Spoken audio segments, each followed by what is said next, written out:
I'll say a few words to introduce. Sure, yeah.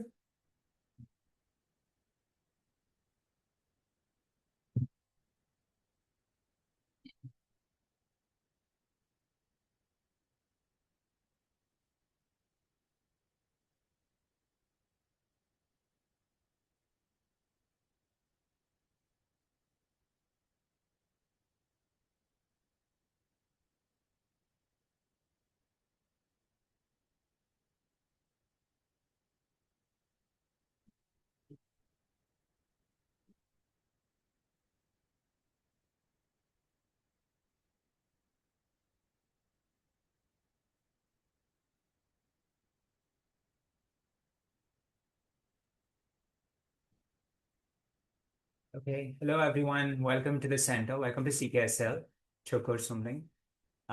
We're very fortunate today to have Geshe Tenzin Namdak with us. He's going to offer a teaching on mind and reality. He's going to say a few words about Geshe Namdak before we begin. Geshe Namdak was born in the Netherlands, and originally he was an environmental researcher. So you can see the influence of his early science training in the way he teaches also and the way he analyzes Buddhist philosophy. He's been a regular teacher at Choe Khor Sum. He was a regular teacher at Choe Khor Sum Ling for many years, while he lived and studied at Seraje in Bailkupe for many years. It's a long program, almost 20 years.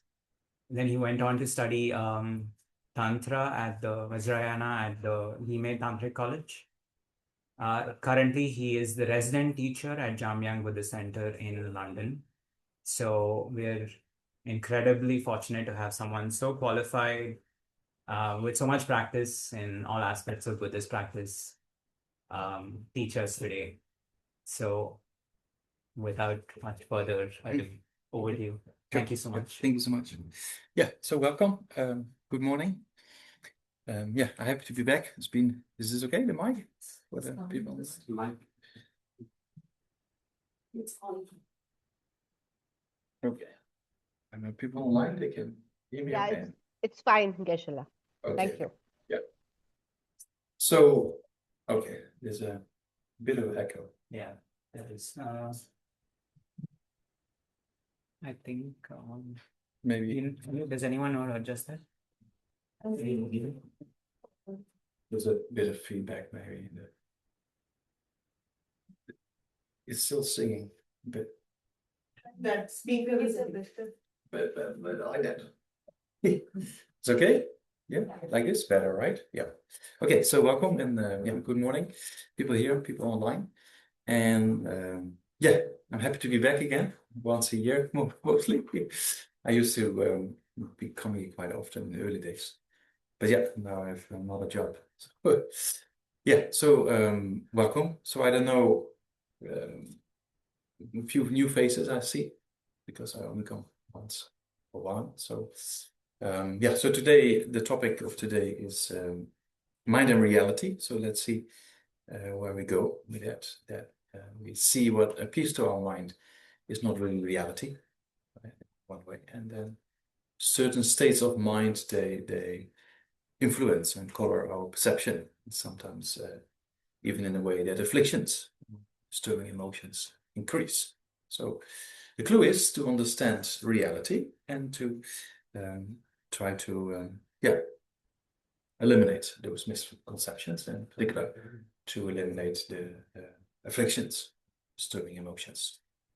So maybe before we start, we normally do prayers still, or yes. Yeah. So I thought just keep the tradition alive, so to say. So we can do a few prayers, maybe just let's do the praise to the Buddha. You can find on page number 73, if I'm correct. Yeah, 73, and then after that, maybe we just do the mantra of the Heart Sutra. You can find on page 79. Just keep it simple. Yeah. Okay, so then before we start, it's important to generate the correct motivation, because every future states of consciousness yeah, is influenced by its previous moments. Yeah, so that's very clear. Then the time you fall asleep and the time you wake up, the state of mind when falling asleep actually continues to a certain extent to the mind when you wake up. Yeah, you can see that whatever peaceful mind or disturbed mind or stressed mind or worried mind, then when you wake up, that similar aspect is still there. Yeah, so that continuity of consciousness is pretty clear.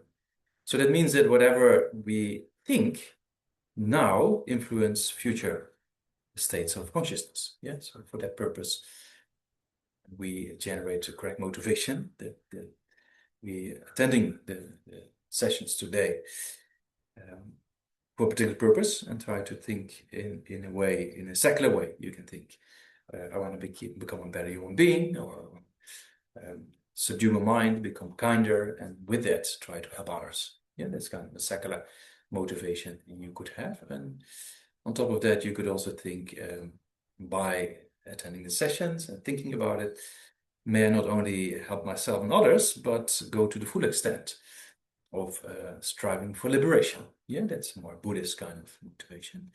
And on top of that, think about all beings are in the nature of suffering, like we are, and then try to generate or extend that motivation, want to become a Buddha for the benefit of all sentient beings, based on strong compassion, to want to eliminate the suffering and the cause of suffering of all sentient beings. Yeah, so either of those motivations you can generate for yourself. Yeah.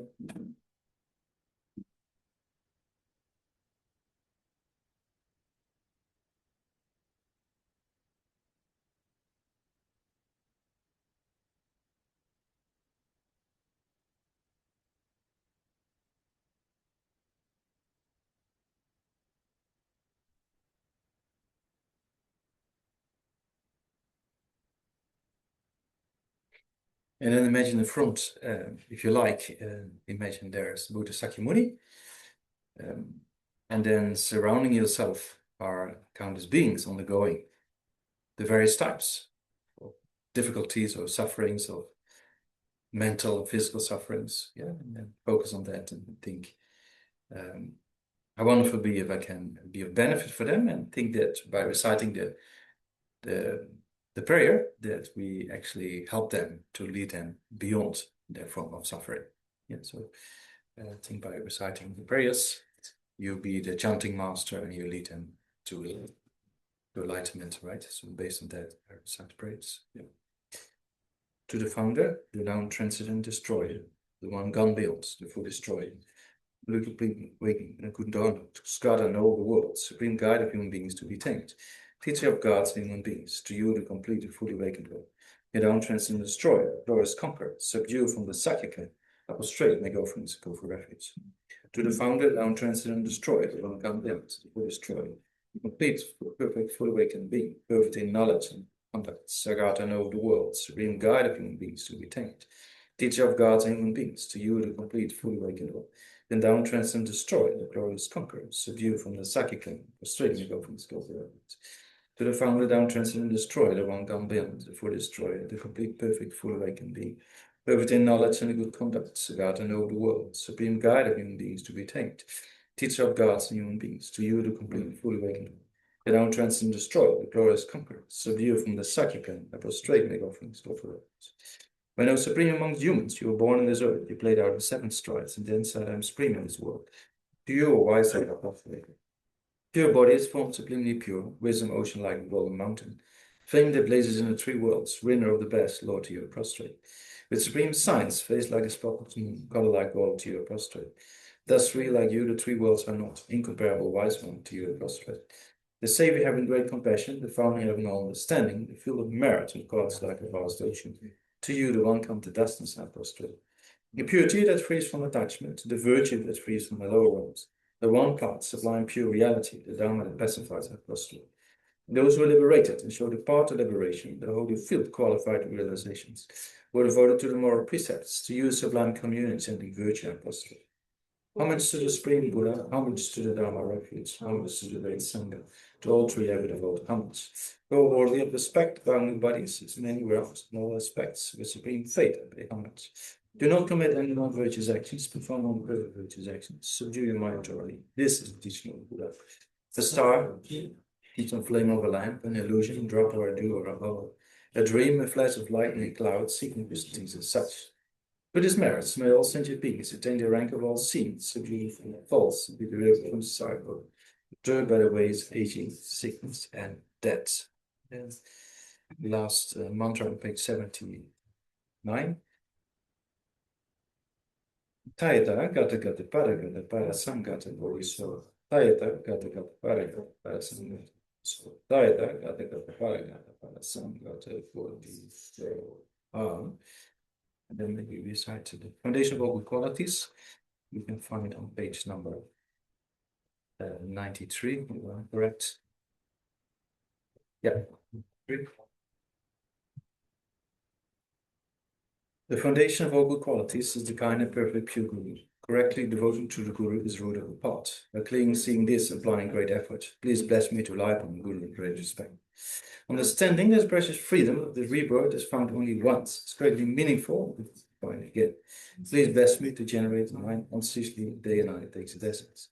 This life is as permanent as a water bubble. Remember how quickly the gates and death comes. After death, just as the sorrow follows the body, the result of that work. Finding firm and definite conviction in this, please bless me always to be careful, to bend even slightest negativities and accomplish all sorts of deeds. Seeking samsaric pleasures is the door to all suffering. They are uncertain, cannot be relied upon. Recognize these shortcomings. Please bless me to generate a strong wish for the bliss of liberation. That by this pure thought, mindfulness, alertness, great cautionaries. The root of the teaching is keeping the Pachimachari vows. Please bless me to accomplish this essential practice. Just I have fallen into the sea of samsara, so of all modern migratory beings. Please bless me to see this strange supreme bodhicitta and bear responsibility for being migratory. Even if I develop only bodhicitta, will not practice three types of morality, I will not achieve enlightenment. With my clear recognition of this, please bless me to practice a my vows with great energy. Once I've specified distraction to all objects, correctly analyze the meaning of reality, please bless me to generate quickly in my mind stream, the unified part of common body, especially inside. Having become a pure vessel by training in the general part, please bless me to enter the holy gateway of fortune, supreme virtue vehicle. At that time, the two attainments is keeping pure vows in some way. As I become firmly convinced of this, please bless me to protect these vows and bless my life. Then, having realized the importance of the two stages, the essence of the Vajrayana, by practicing with great energy, never giving up sessions, please bless me to realize the teaching of the Holy Guru. Like that, may the Gurus who show the noble path, and spiritual friends who practice it along the way. Please bless me to pacify completely out in the hindrances. In all my lives, never separate from perfect Gurus, may enjoy the gifts of Dharma. By completed quality states and paths, may I quickly attain the state of Vajrayana. Yeah, the short mandala on last page number 97. Sa jibe jung jing to zang ri ro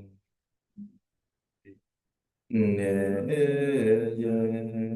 ye ba di sang ye me te do you da ji je wo you don't Sangye, Kyodam Zuni Zonam Janju Badu Dani Yasuchi, Dagi Jushu Gibe Sonam Yi, Dola Benje Sangye Roba Sangye, Kyodam Zuni Zonam Badu Dani Yasuchi, Dagi Jushu Gibe Sonam, Dola Benje Sangye Roba Sangye, Kyodam Zuni Zonam. Janjo Bado Dani Gazachi, Dagi Chushu Gibeson, Dola Benches, Sangye Basho.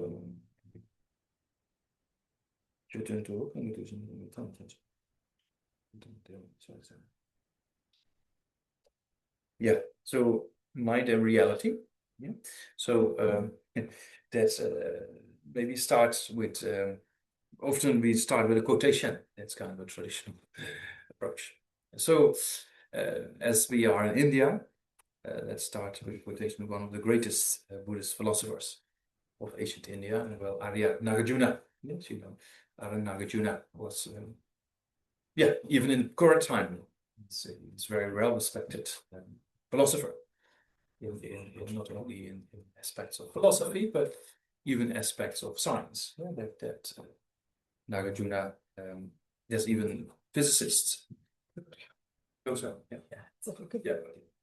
There's even physicists who are, especially in the field of quantum mechanics, who are very interested in this philosophy of Arya Nagarjuna. Yeah, this philosophy of interdependence, so to say. So that's now singing again, I think. Looking. Oh yeah, maybe this will just Alea, maybe that might help. Sure. Okay, yeah, it's feedback, very good. So, so Arya Nagarjuna, his philosophy is very well respected in very forms of fields of philosophy, science, and Buddhist practice as well. So, Arya Nagarjuna, he has a praise to the Buddha. You can find that in his 27th chapter of his fundamental wisdom text, the Madhvika Karika.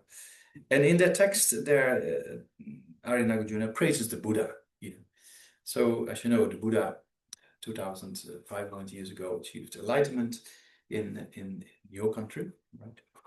And then he started teaching teachings of what we call Buddhism. Yeah.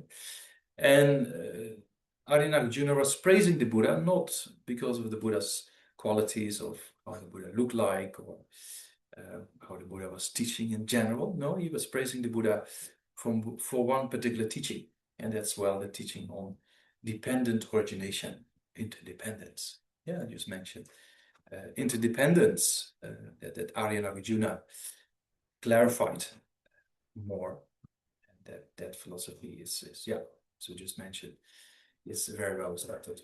So then Arya Nagarjuna also praises the Buddha for the teaching of dependent origination. So then in that verse it reads, you moved out of compassion, you will eliminate all views. You teacher of the sublime Dharma, to Gautam Buddha I pay homage. So you moved out of compassion. That's more or less the motivation. Yeah, that the Buddha, as we know, contemplated compassion for many lifetimes, achieved eventually enlightenment based on compassion. So compassion is what we call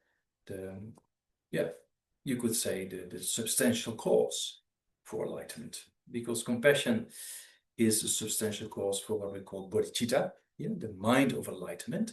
If you want to become a Buddha for the benefit of all sentient beings, then you initially have to have the motivation, right? As we just talked about, the importance of motivation. So that motivation to be a Buddha starts with compassion, the wish for others to be free of suffering. As long as you have that wish, then you want to do something about it. If you have generated a wish for others to be free of compassion, then if that wish is very strong in your mind, then you want to do whatever is possible to accomplish that wish. And then you know that at the moment we're quite limited in our capacities. So the more you develop your mind and the more knowledge you have and the more experience you have, the more, technically speaking, we say more realizations you have, the more benefit you can bring. That the full extent of development of our potential is what we call Buddhahood, enlightenment. Sangye in Tibetan has two terms. Sang means to eliminate all faults, and Gye is to generate all the qualities. So we eliminate all faults of the mind and generate all the qualities. Maybe just have to bring it with amplify a bit.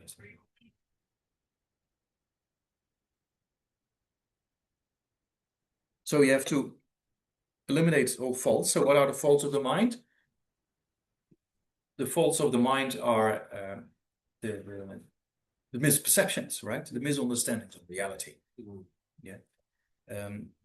As we know, that's what we just talked about. What appears to our mind is not always reality.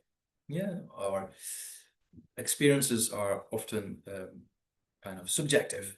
Yeah, whatever appears to the mind, and that aspect becomes even stronger when disturbing emotions arise. Yeah, when afflictions arise, then that's much stronger. Yes, and we all know, we have meditated on anger for a long time, so we know what anger does, right? Anger is very destructive. Yeah, and anger only likes to see the faults of its object rather than the qualities. Yeah, so there's a misinterpretation of reality. Yeah, that when a person is in a rage of anger, then that person only sees faults in that particular person or situation whatsoever. And this is made in the mind. It's not really there. Yeah. And with obsessive desire, we only see qualities and do not like to see faults. And that's exactly why there's no satisfaction. Yeah. Yeah. So I don't know about the Hindi. I used to like the Hindi songs a bit compared to other songs, because always a man and a woman is very balanced, you know? Yeah. I don't know, but in the early days, yeah. So I don't know if there's similar songs like I Can Get No Satisfaction, or I Haven't Found What I'm Looking For. Probably you have the same in Hindu songs, I suppose. No? In the Hindi songs, right? Yeah. Or in Canada, probably the same things, right? Yeah, same. Because that what keeps people busy, right? Their minds a bit what we call attachment or obsessive desire, that you cannot find satisfaction. Why can you not find satisfaction? Because in our mind we may have those expectations of, if I have this or I have that person, or do this or do that, I will be so happy. But that's mentally created, right? That intention. But when you have it, then you're not really that happy, you know? If it's buying a new car or a new mobile phone or house or going on holiday, then we have many expectations, but often it's not met. Because why is it not met? Because in our mind we think, if I have that object, I will be so happy. Or if I do that, I will be so happy. But that's not with the object, that's in your mind. That idea is mentally created. So that's not according to reality. And then when you meet reality, then it's not really accordance to your expectations. There's no satisfaction, right? Yeah. So that means that there's nothing wrong with parties or social activities, or going out for a nice meal or a late Punjabi dinner or something like that. There's nothing wrong with that, right? But it's kind of our mindset behind it that makes a difference. Yeah. So if you have too many expectations, which is based on attachment, then it's not met because it's in your mind. It's not there with the food or with the object, right? Yeah. So that's important to understand. Yeah. So that's that you see that many aspects of our life are not in accordance with reality, and that is enhanced by these kind of afflictions or disturbing emotions. The stronger the disturbing emotions are, the stronger the misunderstanding of reality. And then the stronger the misunderstanding of reality, the more disturbance there is.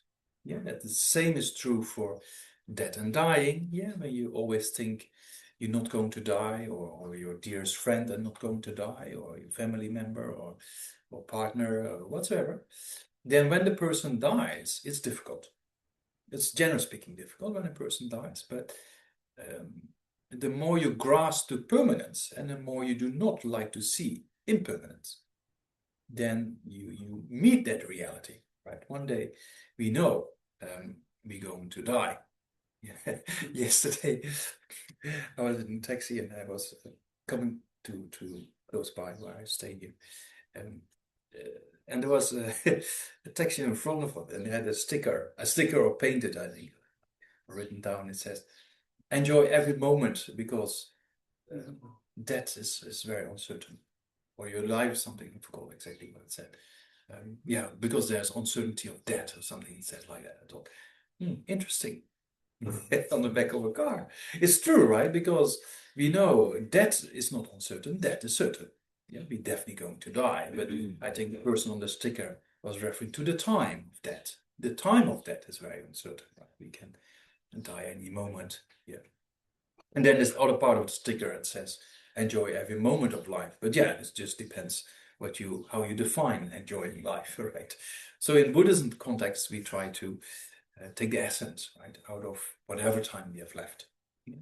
So then also grasping to permanence is also misunderstanding of reality. Yeah, if you hold on to things always being there, then it's difficult. So if you meet people once every year or once every few years, you see difference. Yeah, the hairline is redrawing, or it's more gray hair coming, or the wrinkles start to increase. So if you see people every day, you don't notice because luckily it goes very slow. But actually, it's changing, right? We know we all changing, and we know we're all going to die. Yeah, so it's very clear. Yeah, if you only see people once every once every few years, then you notice the change. Yeah. So so there are a few aspects of what we just talked about is that are not in accordance with reality and they cause disturbance. Yeah. So if you don't like to think about that, and when it happens, it's disturbing. And the more you'd like to push it in a corner, the more disturbing it becomes. So it's better to live in accordance with reality, as we say. Yeah, so understanding that we're going to die, our dearest friends, they're going to die. Yeah, there's no escape. Yeah. So yeah, there's a few aspects of how we think reality is and how reality actually is. Yeah. And so we often say things appear to us in a particular way, but that's not a reality. We say things are not established according to our appearance. Well, things do not exist in relation to what appears. Yeah. Or things do not exist the way they appear, as we say. Yeah? Things do not exist the way they appear. So that's kind of going back to the praise of Arya Nagarjuna, to see that all beings are just wandering around in this cycle we call samsara, right? And because of this misunderstandings of reality, and in particular, the reality of ignorance, maybe we can touch upon that after the break, right? That everything is rooted in a form of ignorance. All forms of misunderstandings, all forms of disturbance of mind are rooted in ignorance. Yeah? So, and what kind of ignorance? The ignorance, eventually we come to the aspect of the ignorance of a self, the misunderstanding of a self. Yeah. So in Buddhism, we talk about no self. Yeah? It is important to know which self does exist and which self does not exist. Yeah. Yeah. Yeah. We have Atma and A-Atma, but it's important to know what actually is this Atma and what is this A-Atma, right? That's important to understand. So, but just as a complete picture now, that there's always a sense of a self or an I that plays a role. And we know that from the science in psychology, for example, that the stronger the narcissistic approach is, the more difficult the emotional life is around that person. Yeah, so that's hardcore science that the Buddha already 2,500 years ago talked about, that this holding on to a narcissistic aspect or self-concern or self-interest is actually a root of suffering, of samsara. Yeah, we're going to talk about that. So we have seen that there are disturbing emotions like anger and obsessive desire, which are not in accordance with reality, and that's why it causes suffering. Yeah. And it's all rooted in this narcissistic kind of sense of a self, or self-importance, yeah, or self-identity, so say. Yeah, so we come to that. So, okay, so we'll go back to the quote. Then Arya Nagarjuna said, you moved out to do praise to the Buddha, right? You moved out of compassion. So the Buddha achieved enlightenment by the motivation of compassion, yeah, as the initial step. Then on the path, the Buddha also used compassion to develop and to work for the benefit of beings, right? And then at the time of Buddhahood, then the compassion helped the Buddha to act, to act for the benefit of beings. And that compassion at the level of Buddhahood, and also at the level of what we call, if you have bodhicitta, right, this mind of enlightenment, that compassion is kind of spontaneous. That compassion is, as we technically call, uncontrived. It's kind of day and night present. Very easy to generate. I mean, without effort. And for us, it's the other way around. For us, when we want to meditate on compassion, we have to put a lot of effort sitting down, contemplating, breathe in, breathe out first a few times, and then contemplate, right? So to generate compassion is very difficult for us. But to generate anger is very easy. You just have to have a person who says a few nasty things about you, or talks about your hairstyle or your dress, or the way you look, and then without split seconds, without effort, anger can be generated like that. So that indicates that our habituation patterns are slightly different from the habituation patterns of Buddha, right? Or I realized bodhisattva, person strives to become a Buddha. So then when you have this compassion, you can imagine, but it's possible, right? By the power of habituation, we can change the mind. With science, we know the neuroplasticity of the brain, even that you can change. So this potential of change is very much present, and there's a lot of interesting research done. Even within a few weeks, brain activity can be different. With a few weeks of training. That's very interesting science. So and then Buddha talked about it already 500 years ago. That was the Buddha's main emphasis, is for people to change their minds, to become better human beings, eliminate disturbing emotions, and generate constructive ones. The mind transformation, so to say. So so that's kind of possible, and that's the Buddha taught that. By the power of compassion. The compassion was as I say, Chandrakirti, one of your also country people, I mean, great scholar of ancient India. Chandrakirti, he wrote a very interesting text on middle way philosophy, Madhyamaka. And in his initial part of the text, then Chandrakirti, instead of praising emptiness, which is the main topic of the text, Chandrakirti actually praises great compassion. And it's a very interesting way why Chandrakirti praises compassion, because he says all those great beings, all those beings at the time of the Buddha who achieved realizations and high levels of development, they all arose from the teaching of the Buddha. And the teaching of the Buddha arose from the Buddha, right? And the Buddha arose from what we call a bodhisattva, right? So, and a bodhisattva arises from bodhicitta, this mind of enlightenment. So you have a Buddha, and a Buddha, to become a Buddha, first you have to become a bodhisattva. Bodhisattva is a person who has the wish to achieve enlightenment in order to liberate beings. And that mind of enlightenment we call bodhicitta. And to generate bodhicitta, you need compassion, because compassion is a substantial cause for bodhicitta to rise. Those who have studied more, they know about the 7 instruction of cause and effects. And then there is very importantly indicated that compassion is a substantial cause for the mind of bodhicitta to rise, right? So that's great compassion. So then Chandrakirti actually comes to the conclusion, I should praise great compassion rather than anything else, because everything is rooted in great compassion. All the goodness arises great compassion. So that's also Ardha Nagarjuna in this verse, in the first line. He says to the Buddha, you moved out of compassion. So that emphasizing the importance of great compassion. Then the second line of the verse is you will eliminate wrong views.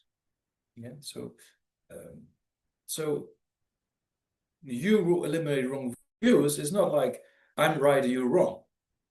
We often have that feeling that we don't make any mistakes. Mistakes are only made by others.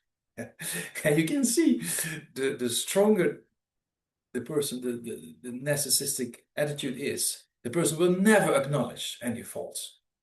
Right? You see here also that the self-concern is very much influencing these aspects, right? So yeah, that you say, I don't make mistakes. Mistakes are made by others, right? Yeah. So that's not, that we have to, of course, transform, but it's not that I'm right, you're wrong. Yeah, when the Buddha said, when Arjuna praised the Buddha, you will eliminate wrong views. No.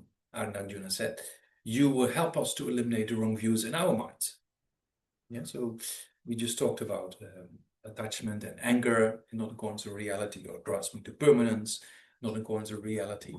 So we have to eliminate those misconceptions in order to prevent suffering from coming into being. But on top of that, we also need to eliminate this ignorance we talked about. You know, this fundamental kind of essential cause for samsaric existence.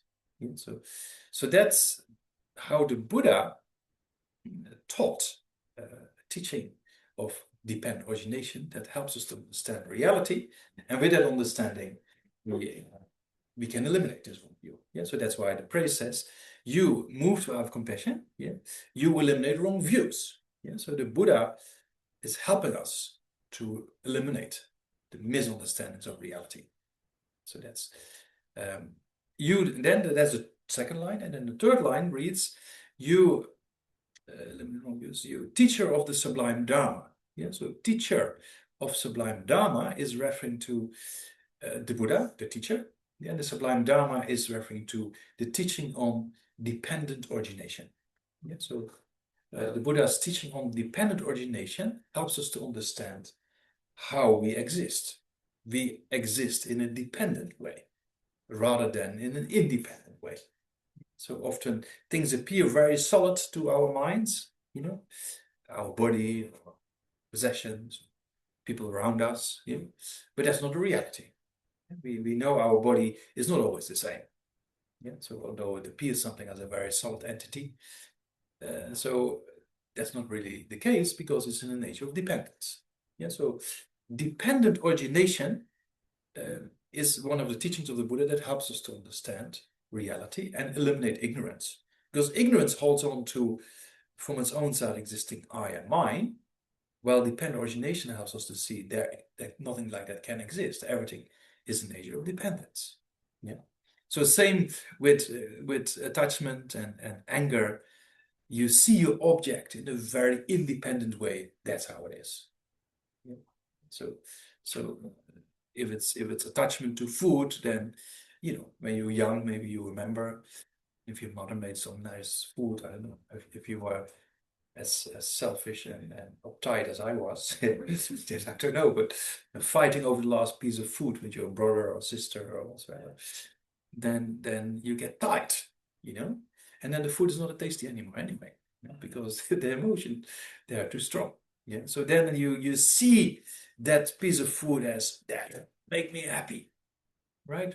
As an independent entity for happiness, but it's not the case. It's just mentally created, right?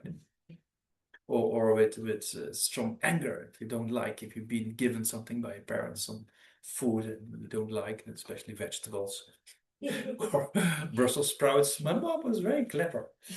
She knew we didn't like Brussels sprouts, right? You know Brussels sprouts? Yes. Very bitter. If you just cook them, it's like, you know, they're not very tasty. So then my mother, one day, she was so clever.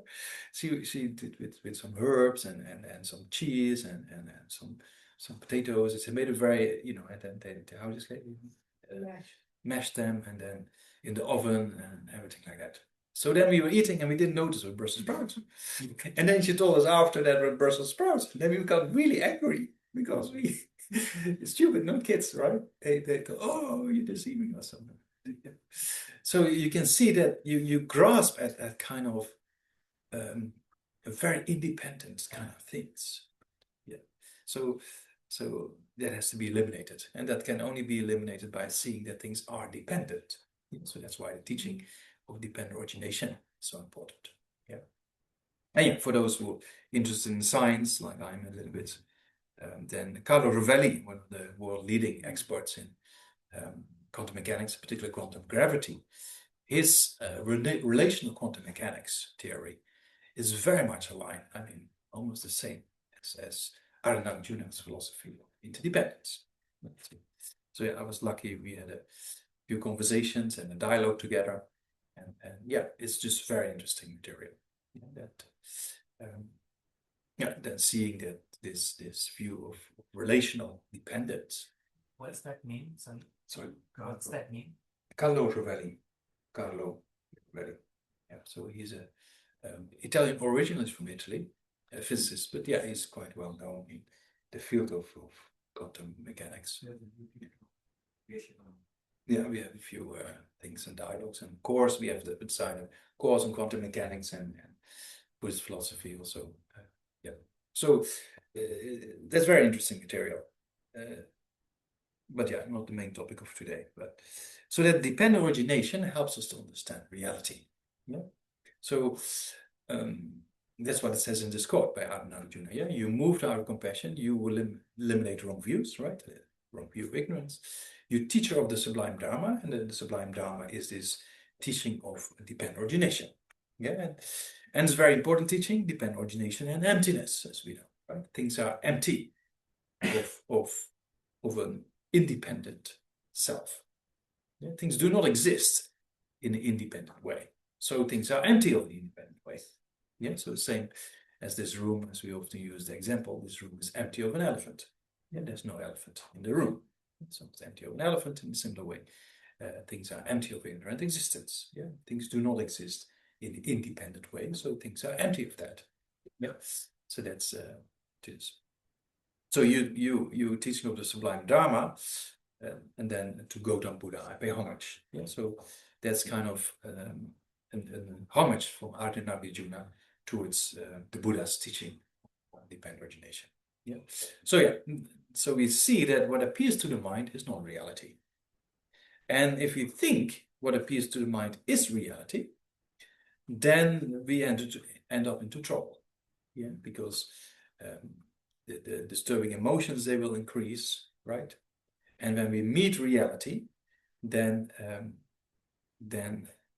we get confused. Yeah, same if you think you always you're not going to die, and then when you die, and some people they're dying, or they know they only have 2 weeks to live, but still they think it's not possible. I will not die. Yeah, they still look for means to extend life wherever is possible. Right? Yeah, so it's very other people have different. They're just ready. So last year, when Teacher Rinpoche was still alive, last year I went in Serra to see Teacher Rinpoche. Then in Teacher Rinpoche's house, there's one elder monk. He is in his 90s. You know, it's quite a reasonable good health. And last year I had to wait, so I was talking with him a little bit, and he said, "Yeah, I'm ready. I'm just waiting for my tickets." So complete no kind of fear for death, you know. And I don't know if I told you the stories, but in Gyume Monastery, also we have sometimes monks who actually know senior monks when they're going to die, and then they give away all the possessions, right, to detach from things in life.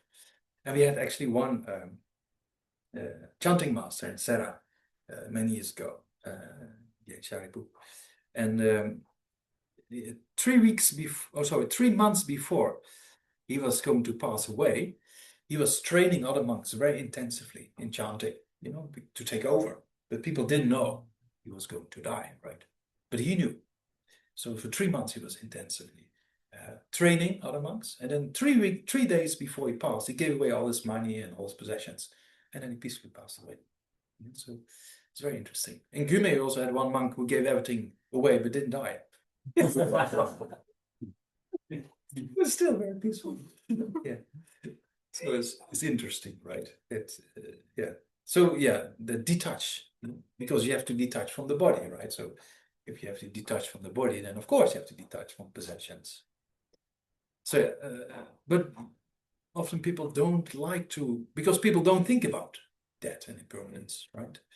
That they don't think about it, and because of that, they grasp to permanence, and when it happens, it's difficult to accept impermanence, right? Yeah. So that's very aspects of the mind that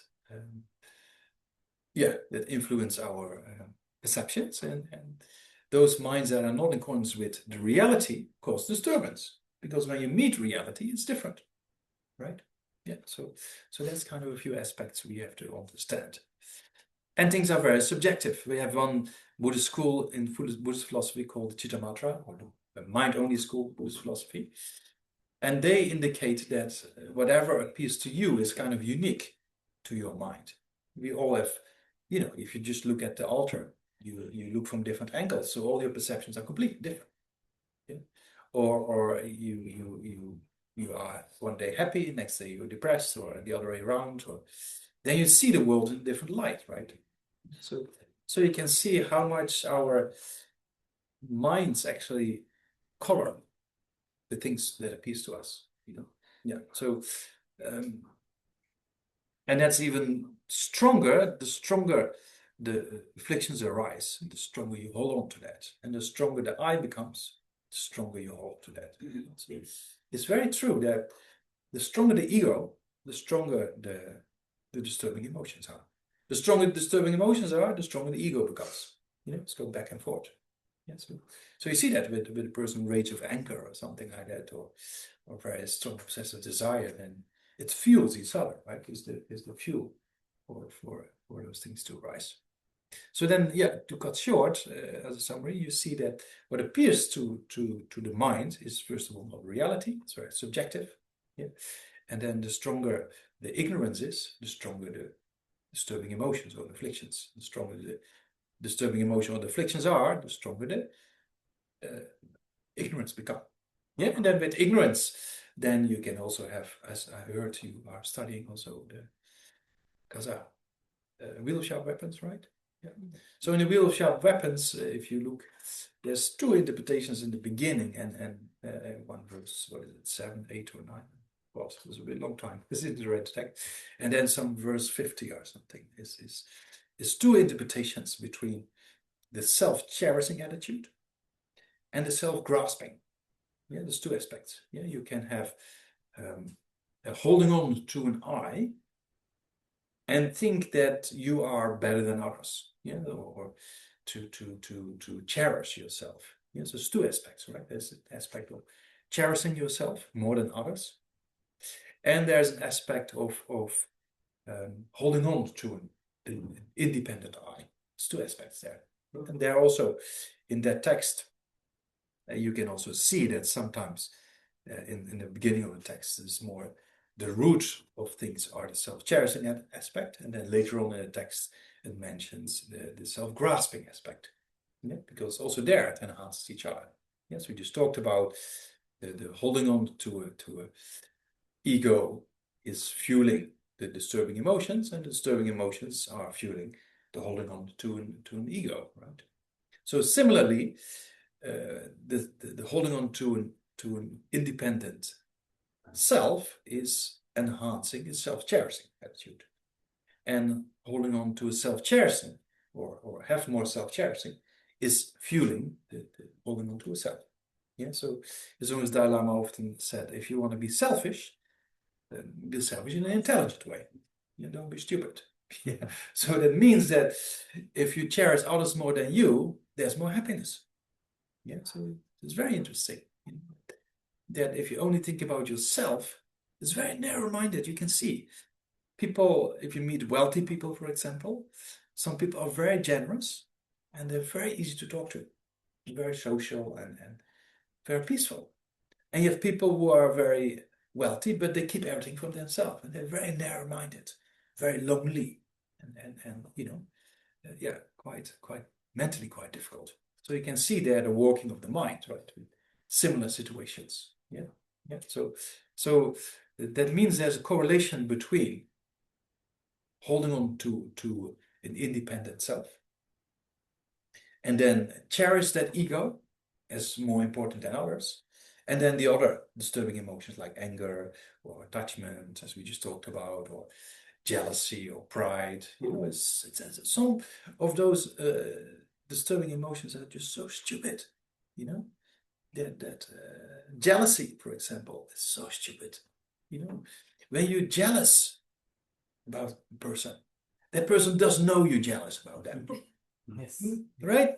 That person just has a peaceful life, lives peaceful, you know, and you just like, so you just have only yourself, you see, or you know, in traffic, like yesterday, if you're an uptight person, you just sit behind your steering wheel and getting agitated.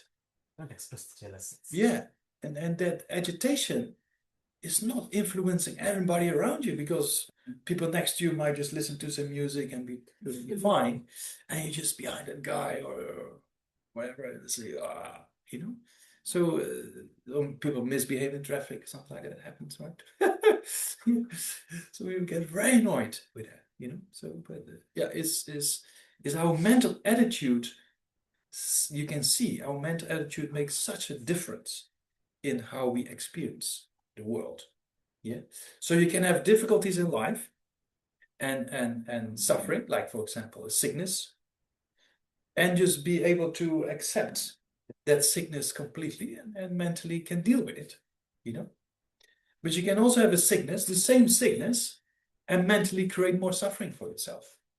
You see? So our attitudes makes a big difference in how we experience things. Yeah, this is very interesting that you see how if you have a difficulty in life and you have acceptance of that difficulty, then it's much easier to deal with. Yeah, if it's a sickness or mental difficulty, if you don't have that acceptance, you just want to escape it, but you cannot escape it because it's there. Yeah, so then you actually create more disturbance. And there's many interesting stories about people who have suffering or difficulties, and they take it, they understand it, accept it, and then there's less suffering. It's very, very clear. Less mental suffering. So we often create, if you're physically sick, and of course we depend on medication and treatment and whatsoever, but you cannot get better overnight, right? So it takes time. So then we just have to accept the sickness rather than try to push it away when we cannot push it away. It's just stupid, right? And so we often do that, you know, and then we think we're the only one in the whole world or the whole universe who has this problem, but actually there's so many people who have so many more problems in life, you know. And then we think, oh, everybody else is happy, but I'm only suffering. But then you talk with another person for 10, 20, 15, half an hour, and then you see, oh, the same problems, same problems. Yeah. So we share a lot of problems, right? But yeah, so that's important too. Our mental attitude makes a huge difference. Yeah, we know from the various stories of people in Tibet, yeah, many practitioners who've been tortured, including Khyentse Rinpoche Lobsang Tseri, who came here in the early days, you know, from Injan, then we in Ashervat. Still, did you still remember Ashervat or not? Yeah. Ashervat, yeah, where we started. It's kind of, what is it? 20 years ago, maybe? 2003. Yeah, 2003. Yeah. So Khyentse Rinpoche also stayed imprisoned for many years, been tortured and always just surviving or not surviving, of having food or no food, right? But there's no stress disorder, no post-traumatic stress disorder.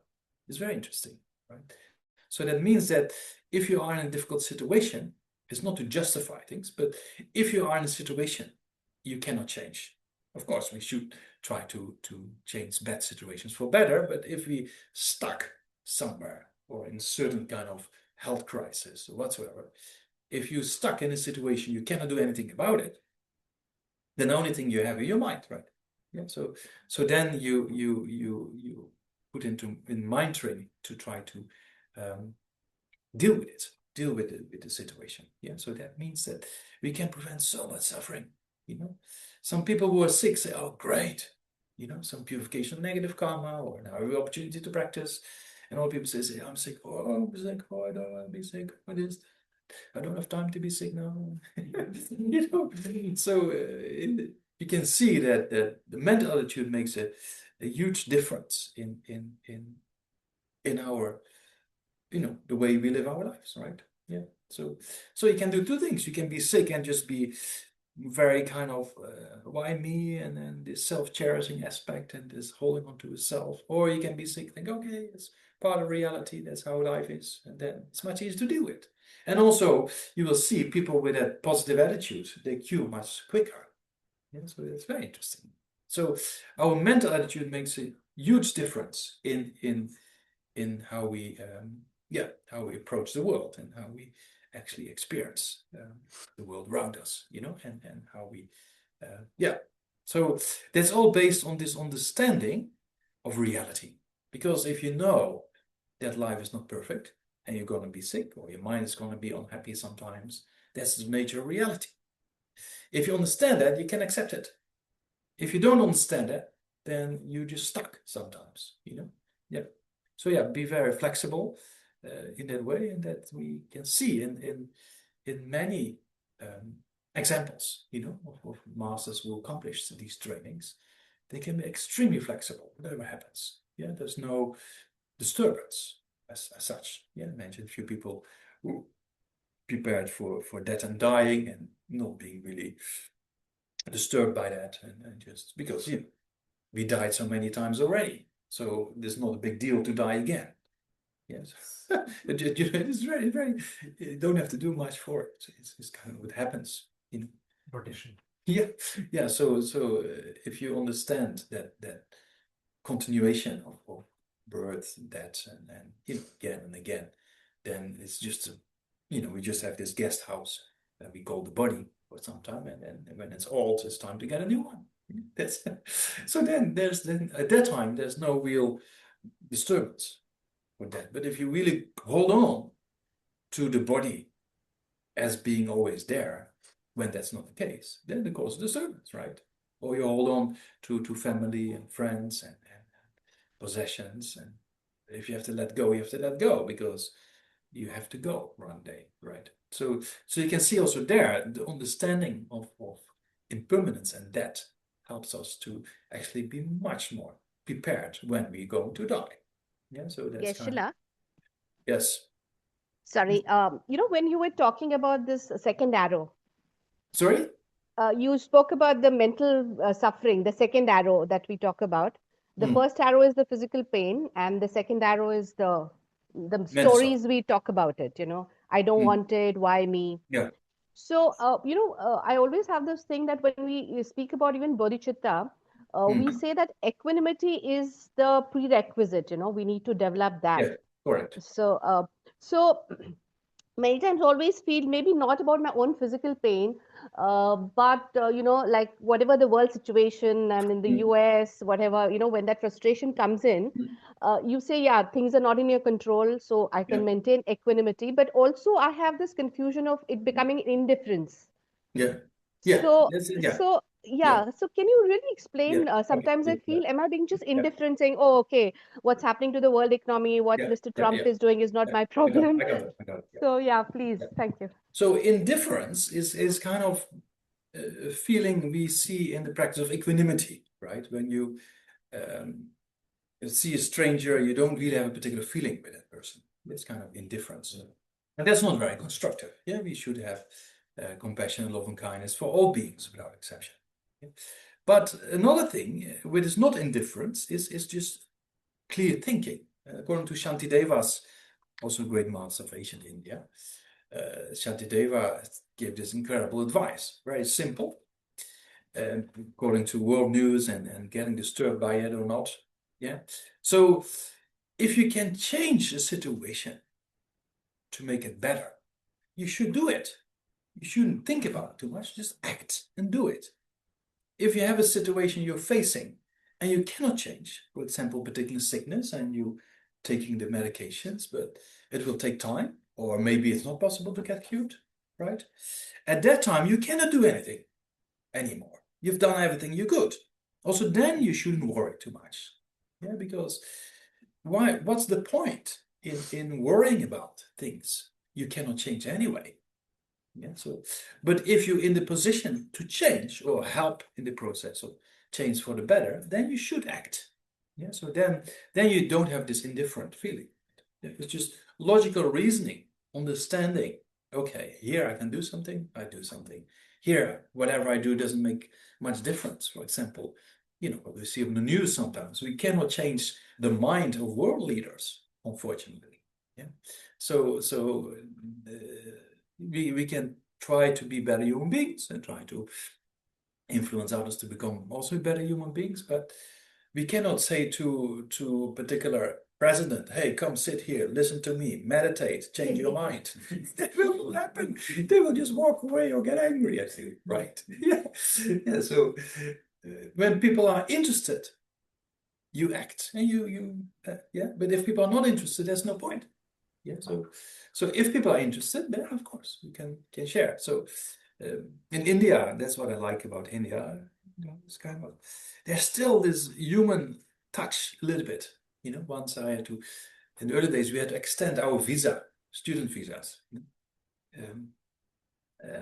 Early days with all paperwork. Now it's all online. But in the early days when I was new, quite first few years in Sarah, then we had to get always the signature of the superintendent of police of Mysore. It was in a green pen. I don't know if you ever saw official papers, they always write in green, and then the other workers they would just write in what is it, blue or something. And then the stamps is this stamp is this kind of what is it, ink color kind of aspect. Anyway, you know what I'm talking about. So then we went to see the SP, and the SP is an important person. So everybody's lining up with all the documents to be signed. And as people always, line up and they go inside and they do this ritual of almost bowing, I know it still happens probably. Anyway, so lining up to this SP, and then we had a very good contact, Mr. Singh. He was so kind, helped us always. He said, "Oh, we have a new SP. He might ask you some questions. He's interested in religion in general." So I walked in. It was quite a young SP, I think. He walked himself up from village boy all the way up to SP, but you could see he was, dealing with a lot of problems. He was a bit anti-corruption, and so he seemed to be a good guy, So then he looked at me, he said, "You a Westerner, why are you a monk?" So, so I started to explain, right? And then he said, "Sit down." I said, "Okay, sit down." And then I started to explain more about mind and emotions. And then he said, "Everybody out of the office, bring us tea." So, and then I was, you can believe it, for 1 hour I was with this guy, and we did meditation together in the SP office. It's very interesting. Everybody just waiting outside with all the paperwork, lining up. So then when I came out, people really looked like, "Who is this guy?" But anyway, you could see he was generally interested and he had issues that he wanted to deal with. Yeah, so if you have a mind like that, then you can deal with it. But yeah, in his kind of circumstances, maybe not easy. But yeah, that's in the West, it would never happen like that. There's no time. Yeah. So that's what I really still like in there. Yeah. So, but yeah, you can see that the first step is, of course, the recognition of the problem. Yeah. And then Shantideva said, okay, if you have a problem and you can solve it, or you have the means to solve it. Don't worry about it too much. Do it. Right? If you have an issue or a problem and you cannot solve it, it's beyond your capacity or beyond the things you can do, like we just talked about a sickness or world news, then there's no point in worrying about it or talking about it again and again. It doesn't change the situation, right? It's just disturbing your mind. So that's not indifferent. That's kind of logic, using common sense logic and knowledge. Yeah. So then if you're in a traffic jam, you cannot solve the traffic jam. So there's no point in getting uptight about it or worried or whatsoever, right? Yeah, so that's kind of a very important quote of Shantideva. If you have an issue, you can do something about it. If not, then also you shouldn't worry about it because you can't do anything. Yeah, so there's the same as I talked about these great masters in Tibet who were occupied Tibet by Chinese who've been tortured in prison, but there was no kind of agitation or disturbance, or even they developed compassion for those who were actually harming them. Because those who are harming them, they deep down below, they also want happiness and suffering, right? But they don't understand they're actually creating more cause for suffering because they don't understand the workings of the mind. Yeah, so we say the workings of the mind, or karma, as we say. Yeah? So karma is not a magical kind of play of reality out there beyond our control. Karma is just a continuity of cause and effect relationships within the continuity of the consciousness of the person. Yes, we know external, we have seeds, we grow sprouts and plants and trees. yeah, and we have internal cause and effect relationships, yeah, what we call karma. Yeah, it's nothing else than cause and effect relationships within the continuity of our minds, right? Yeah.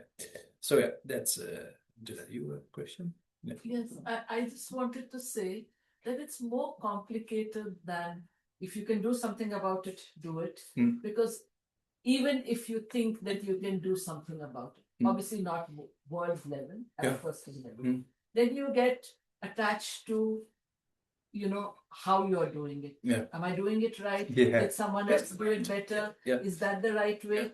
Have I missed something? And then after you do it, then you get attached to the why is the outcome that good? So and so got it within whatever, a month. Yeah. And so it's like every step of the way. Yeah, we just don't use common sense logic, right? Yeah. So it's just so hard because welcome to the club. Yeah.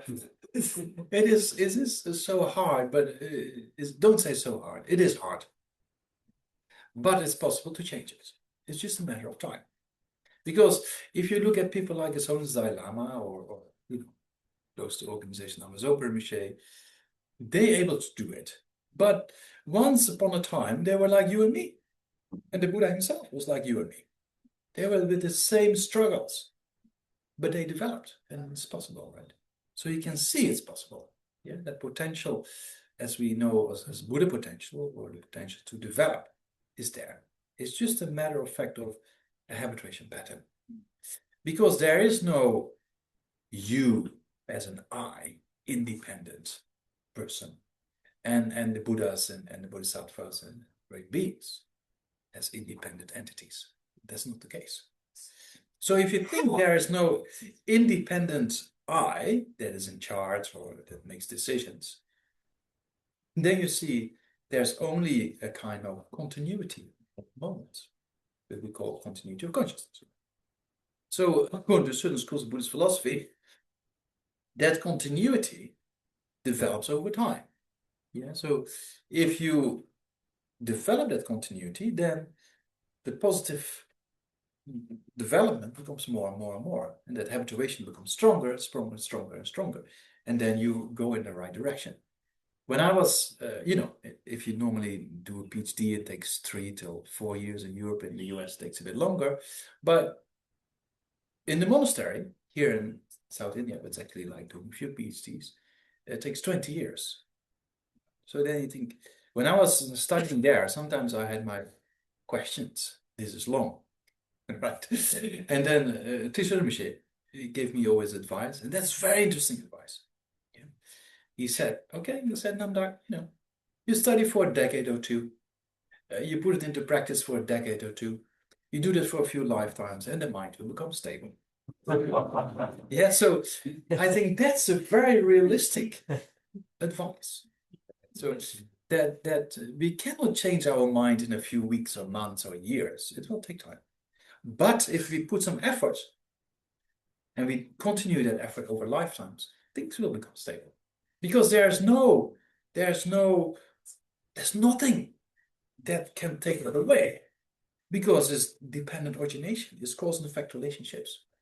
So if you train your mind with study and contemplation and practice and prayers, you know, and all the practices you do that for a few decades, then of course that leaves, as we have seeds being planted in to produce a harvest, right? So the more seeds that are planted, the bigger the harvest, you know. And if you do that in this life, then the next lifetime there's an inclination to do that again. And you do that for a few lifetimes, and then there's more and more seeds, right? So then you go up the ladder, yeah, and then things become more stable. So that's very interesting advice, and we see that people who train their minds over lifetimes, it seems to work. Yeah, and of course sometimes they fall back to 1 or 2 lifetimes. You know, we see that sometimes also when we say that a person who is recognized as a previous teacher in a previous lifetime, but in this life they don't do that well. Yeah, but this is 1 lifetime, right? So if you think about lifetimes, and then in particular, you know, I mean, if you look at great masters of ancient India, like Joja Tisha, Dipamkara Tisha, or Naropa, for example. Yeah, it's very clear in the biographies when they meet or when they have a vision of in this case, Vajrayogini, right, a female Buddha, who then told them, okay, you've been a great scholar for 500 lifetimes. Now it's time to put things into practice, right? So that indicates that they working on these things for 100 lifetimes, hundreds of lifetimes. And you can imagine, if you accept beginningless lifetime, you accept that or not. There's no beginning, right? There's no beginning to the continuous consciousness. So that's a very long period of time. Yeah. So our habituations are very strong with various, negative patterns. We just talked about, right? How you don't have to meditate to get angry. It just comes very easily. But to meditate on patience, you really have to breathe in, breathe out, and do contemplations. So you can see the habituation patterns for practicing patience are less strong than for anger to arise.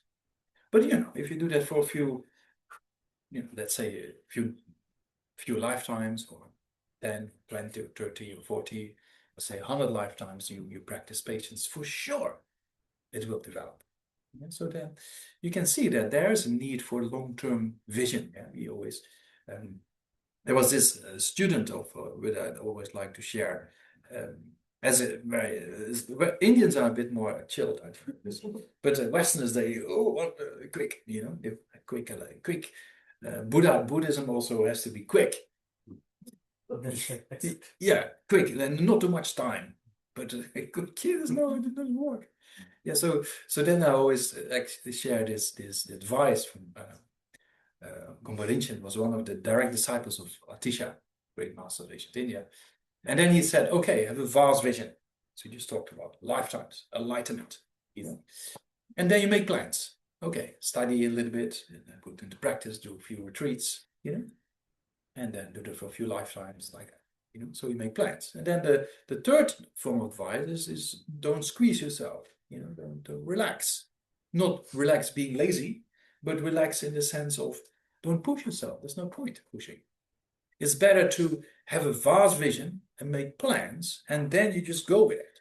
Yeah, so you don't have to worry too much. Yeah, so then that's true. That's what it says. If you're dying and you think about bodhicitta or emptiness or the guru, then you don't have to worry. Yeah, so that's kind of there's nothing that can steal away your development. Yeah. So in the Jataka tales, the stories of the Buddha, there's a very interesting section on the benefits of listening to the Dharma, listening to teachings. Yeah. Then it says, and it's similar to our developments of the mind. Yeah, that a thief can take away your money or your car or your house or in a scam or whatsoever, but can never take away your mental development. Yeah, so the only thing that can take away our mental development is the afflictions in our mind. So the real enemy actually is an internal one. Yeah, so the real enemy is within, and that enemy has to be defeated. Yeah, eventually, and that's why we say an arat or a food destroyer. Yeah, or that has destroyed the afflictions. Yeah, so destroyed the inner enemy, so to say. Yeah, you have a question. So the self-cherishing attitude is at the root of the suffering. And sometimes in the process of trying to address that or reduce the ego, sometimes we also lose self-respect and self-care. And sort of others can sort of exploit our boundaries. They're trying to do this practice. So how can you separate? Balance it, you mean? Yeah, between self-care, respect. And that's it. Yeah, I think in modern times you see that a lot. I mean, the real self-care is to create cause for happiness, right? So that's very important to understand. If self-care start to get mixed with a self-cherishing attitude, then you're not really caring for yourself. If the self-care is mixed with understanding of others also want to be happy, and to work for that purpose, then it's a very good self-care. Yeah, so self-care is basically should be how to create cause for happiness for yourself, right? So then for that purpose you have to understand the law of reality. Yeah, and cherishing others or practicing patience does not mean to be a doormat or overcooked vegetable somewhere in the corner, being very passive. That's not the real meaning of compassion or patience. You can be very direct with a person, or a school teacher or parent can be very direct with the children, but inside there's no disturbance. It's just maybe show a serious face even for the benefit of the child, but inside is only motivated of taking care of the person. So it's very important to make a distinction between mental attitudes and actions. So even certain bodhisattvas, including His Holiness Dalai Lama, once in a public talk in South India, not in Bangalore, somewhere else, then there was, the culture of when there's a lot of politics involved, and then one minister is felicitating another, and then the other one, and then they come with all the projects and the money, and you know how it is, right? So then, this public talk, there was a lot of coming and going of all these politicians, and for their own benefit, the party or whatever. So then that to go on for ages. I thought, this is no good, And then it was time for His Holiness to talk, and then His Holiness said, so much formality, waste of time. Let's go on, And then a smile and a joke and carry on. So you could see His Holiness was very direct, made his point, and carried on. There's no irritation, no anger, but something had to be addressed. So that's kind of very important to understand. There's a distinction between a mental attitude and how we act. You can be, as we see with bodhisattvas, very courageous based on motivation for the benefit of the person, with compassion, and you can even be very direct and tell people off if it's needed to be told off in a particular misbehavior or whatsoever. So that's important to understand. And if you have that kind of clarity in the mind, then you cherishing others becomes a genuine form of cherishing others, a very constructive form. So that's very important. And to understand that aspect, you have to be very aware of the different emotions in your mind. So for that purpose, we engage in meditations of understanding the works of our mind and recognizing the different states of mind, if they're positive or negative or neutral, and how do they come up, what do they do, are they according to reality or not. So that comes from the power of meditation, and in particular when we do, for example, concentration meditation. If you do concentration meditation, you become more aware of things that pop up in the mind, and then slowly you start to see which mind is actually constructive and which actually is considered as a affliction or disturbance of mind. So maybe you have the tea came in already or so. So maybe we have a chai, and then maybe let's say how long you break. So 20 minutes is okay. So 11:40 till 11:40. So before we finish, then dedicate with 2 verses. With bodhicitta, generate a mind of enlightenment, and understanding reality of emptiness. Chanjo senjo rinpoche, maje pana gigi, gyawai nyamba nyamba, gona gonda belwa, sho toni tawa rinpoche, maje pana gigi, gyawai nyamba nyamba, gona gonda belwa. So people online, I don't know if you have such good tea as we have, but enjoy a break, till 11:40. Sorry? Offering? The honors. Oh, in honors? What is happening?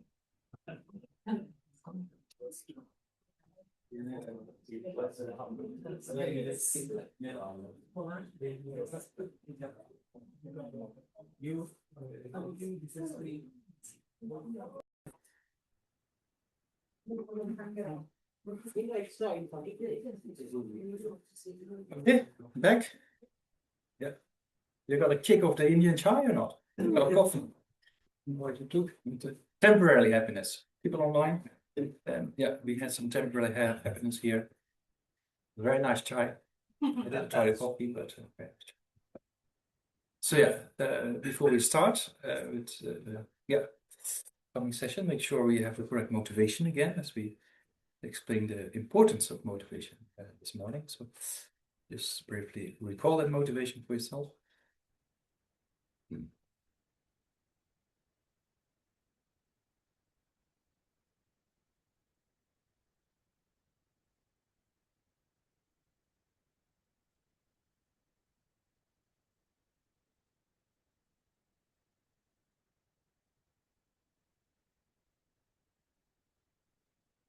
Yeah. So now, we saw the aspects of afflictions, right? And that afflictions not according to reality.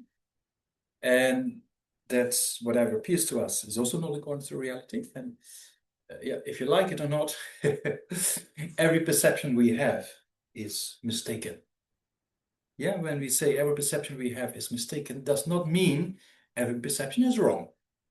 Yeah, so there's a very clear distinction to be made between wrong perception and mistaken perception. For example, if you look around you and you see the various statues here or the altar, to say, okay, there's Rimshe, Gurpim Sambhava, there's the Tsongkhapa, there's the Buddha, that perception is correct. The statue of the Buddha, that's a perception. That perception is not wrong, right? But the Buddha or other statues we look at, it appears as an independent entity. Yeah, so that's a mistaken aspect. Yeah, or if you look at a color, then we agree this is red, according to the human consciousness, for example. We say this is red, that is blue, or this is a house and that's a car, or it's what kind of car is it? We can agree upon that. Yeah, it's what is it, a Suzuki or a Mercedes or a BMW or whatsoever. We can agree upon that, right? And that's not wrong. But the way the car appears to you as an independent entity out there, existing by itself, that's the mistaken part. Yeah, or to make it a bit more simple, if you look in the mirror, when you look in the mirror, yeah, then does your face is momentarily changing? Does it appear to you or not? It just appears, a face appears, right? Yeah, and then you almost think, oh, same as yesterday, same after an hour will be the same, right? We think like that, right? When you look in the mirror, you think, oh, it's my face, same as this morning, same as the evening. But is there a reality or not? It's not a reality, right? Because every day, billions of cells, they change in our body. So if you think about that aspect, if you look at a picture when you're 16 and you look in the mirror, there's a difference. And the difference didn't happen last night. It would be quite frightening if you go to bed now and you wake up and you're 80 years, something, or gray hair, or maybe no hair, that's probably quite a shock to the system, right? So that happens over years, over months, over weeks, over days, minutes, seconds, split seconds. So every second there's a change, right? If your cells every day, I don't know how many billion cells, 60 or 70, depends which cells you count, right? Yeah, change every day, right? So that's a few 100,000 cells every minute or second, I suppose. So, but that doesn't appear to you when you look in the mirror. You just see a face. Yeah. So that means that even just looking in the mirror, our perception is not really according to reality. Yeah, so that's pretty clear. And then on top of that, things appear as independent. Things appear existing in and by themselves. Yeah, if you look at a building, then it doesn't appear to you that the building once has been built and that the paint that's been put on the building, or paint on the car, is just disintegrating every split second. That doesn't appear to you. It just appears as a solid entity. So you can see that the car is a car. That's not wrong. That's a correct form of consciousness. But the way it appears to you, that's what we call mistaken. So that's important to understand, that things appear to us in a way that is not a reality. Yeah. So that's the same through. If you look at quantum mechanics, that when I had a dialogue with Carter Ravelli and we talked about consciousness versus matter, then also he said matter is not that solid as you think it is. It's very true. Yeah. So matter, as he describes, is just, is just a web of correlations, right? Yeah. So there's nothing more than that. Yes. So, but it doesn't appear like that to us. Yeah. So same with matter, a table, a building, whatever we look at, it appears as an independent entity. Yeah. So that's kind of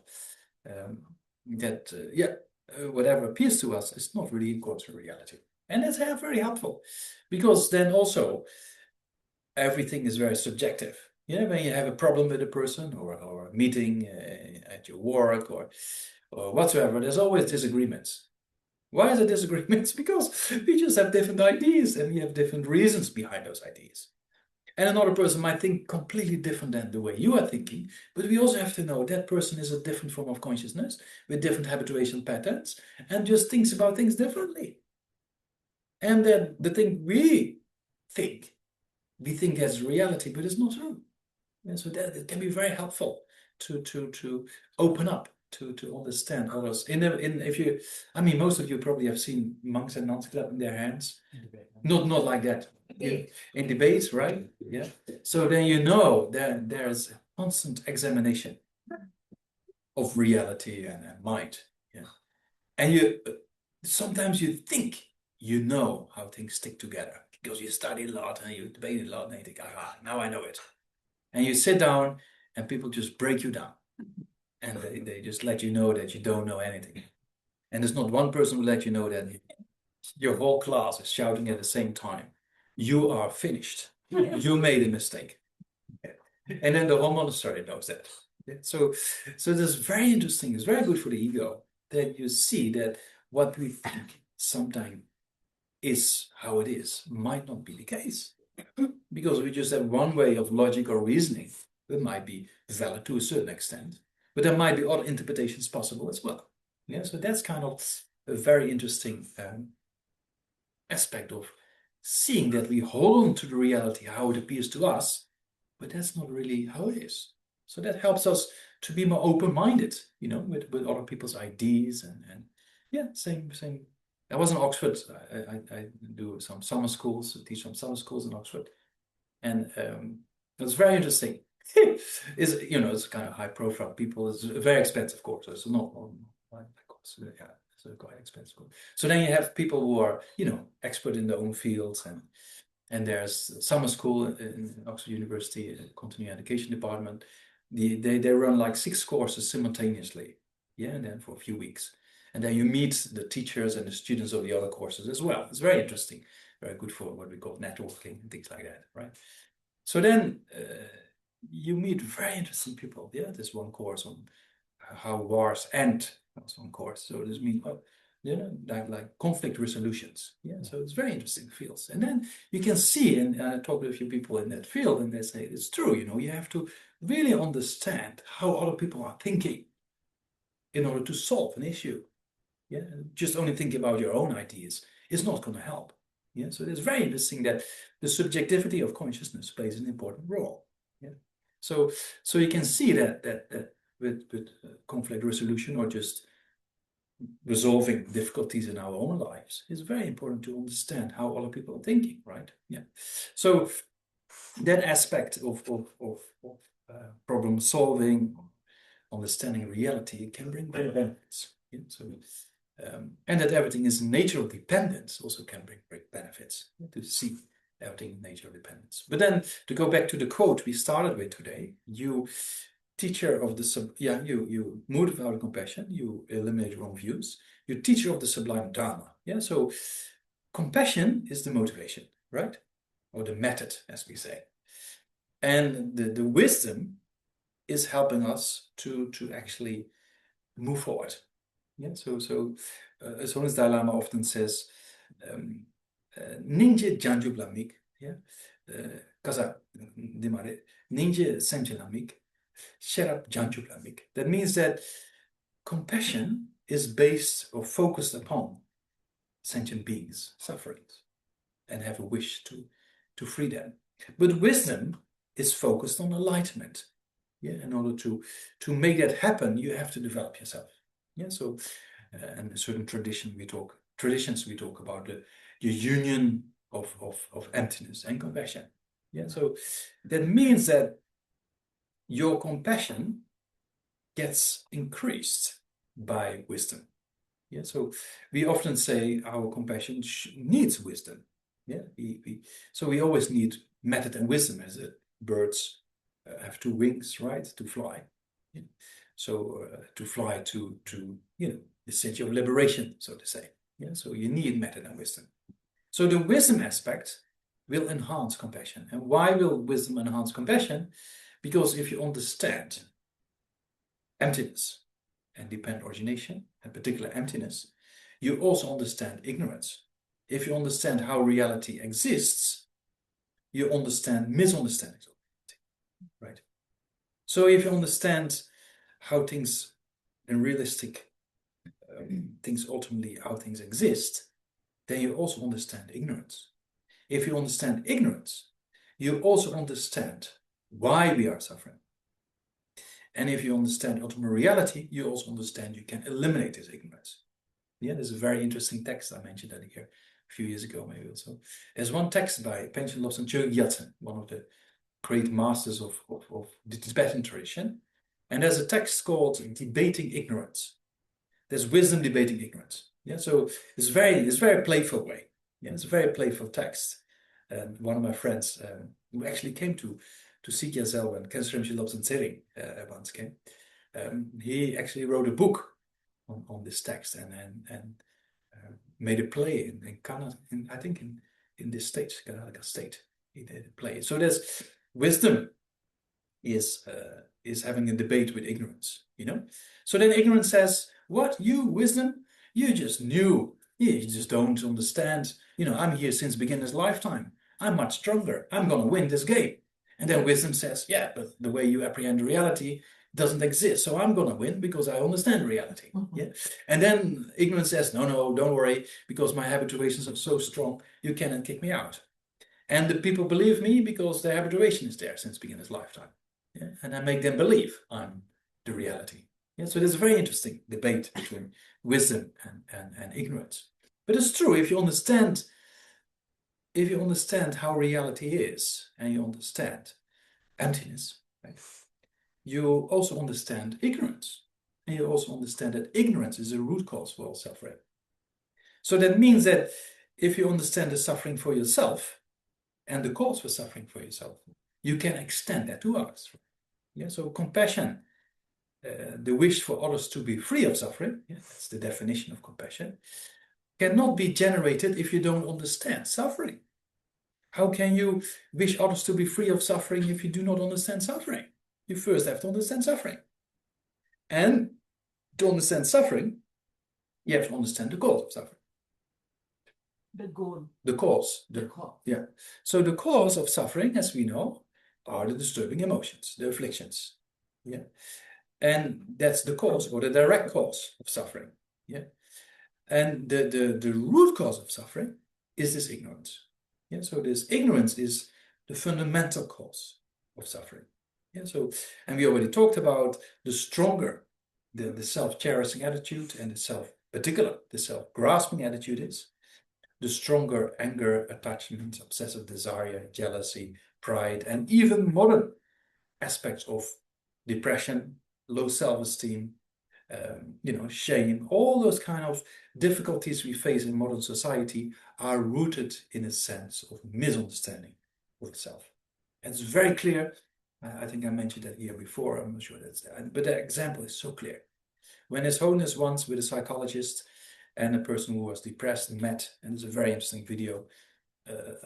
Video, I don't know, but I read once. Tenzin Namdak, one of the translators of His Holiness, sent me once this article. It's very interesting.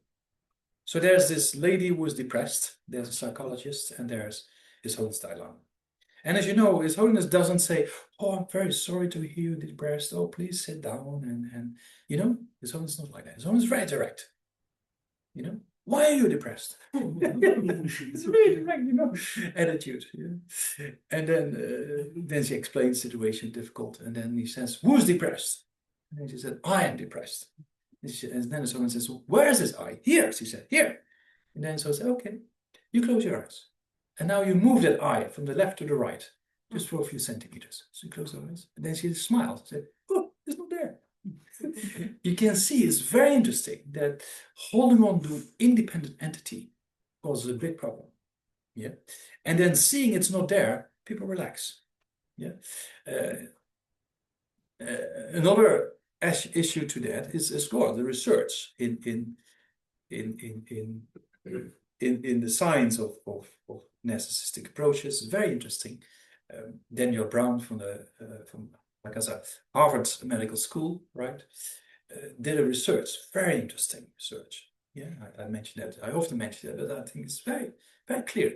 Yeah, it's very cheap. I mean, cheap. You have to do interviews with people.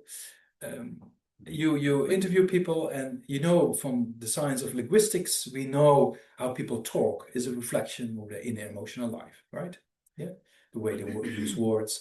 So you sit underneath a table with a counter, and you ask the person about their personal life for 10, 15 minutes, and then you count the words I, me, myself. Yeah, the words that indicate self-concern or self-interest.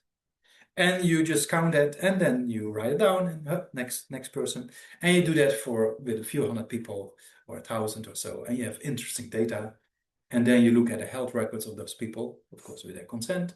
And then you see there's a significant kind of indication that people with a higher score of words related to self-concern seem to have more complications in physical and mental health. Yeah, high blood pressure, heart diseases, depression, low self-esteem. Very interesting research. So that proves that what the Buddha about 2,500 years ago talked about, that the apprehension of holding on to an I and the self-importance that is built up on top of that seems to create problems.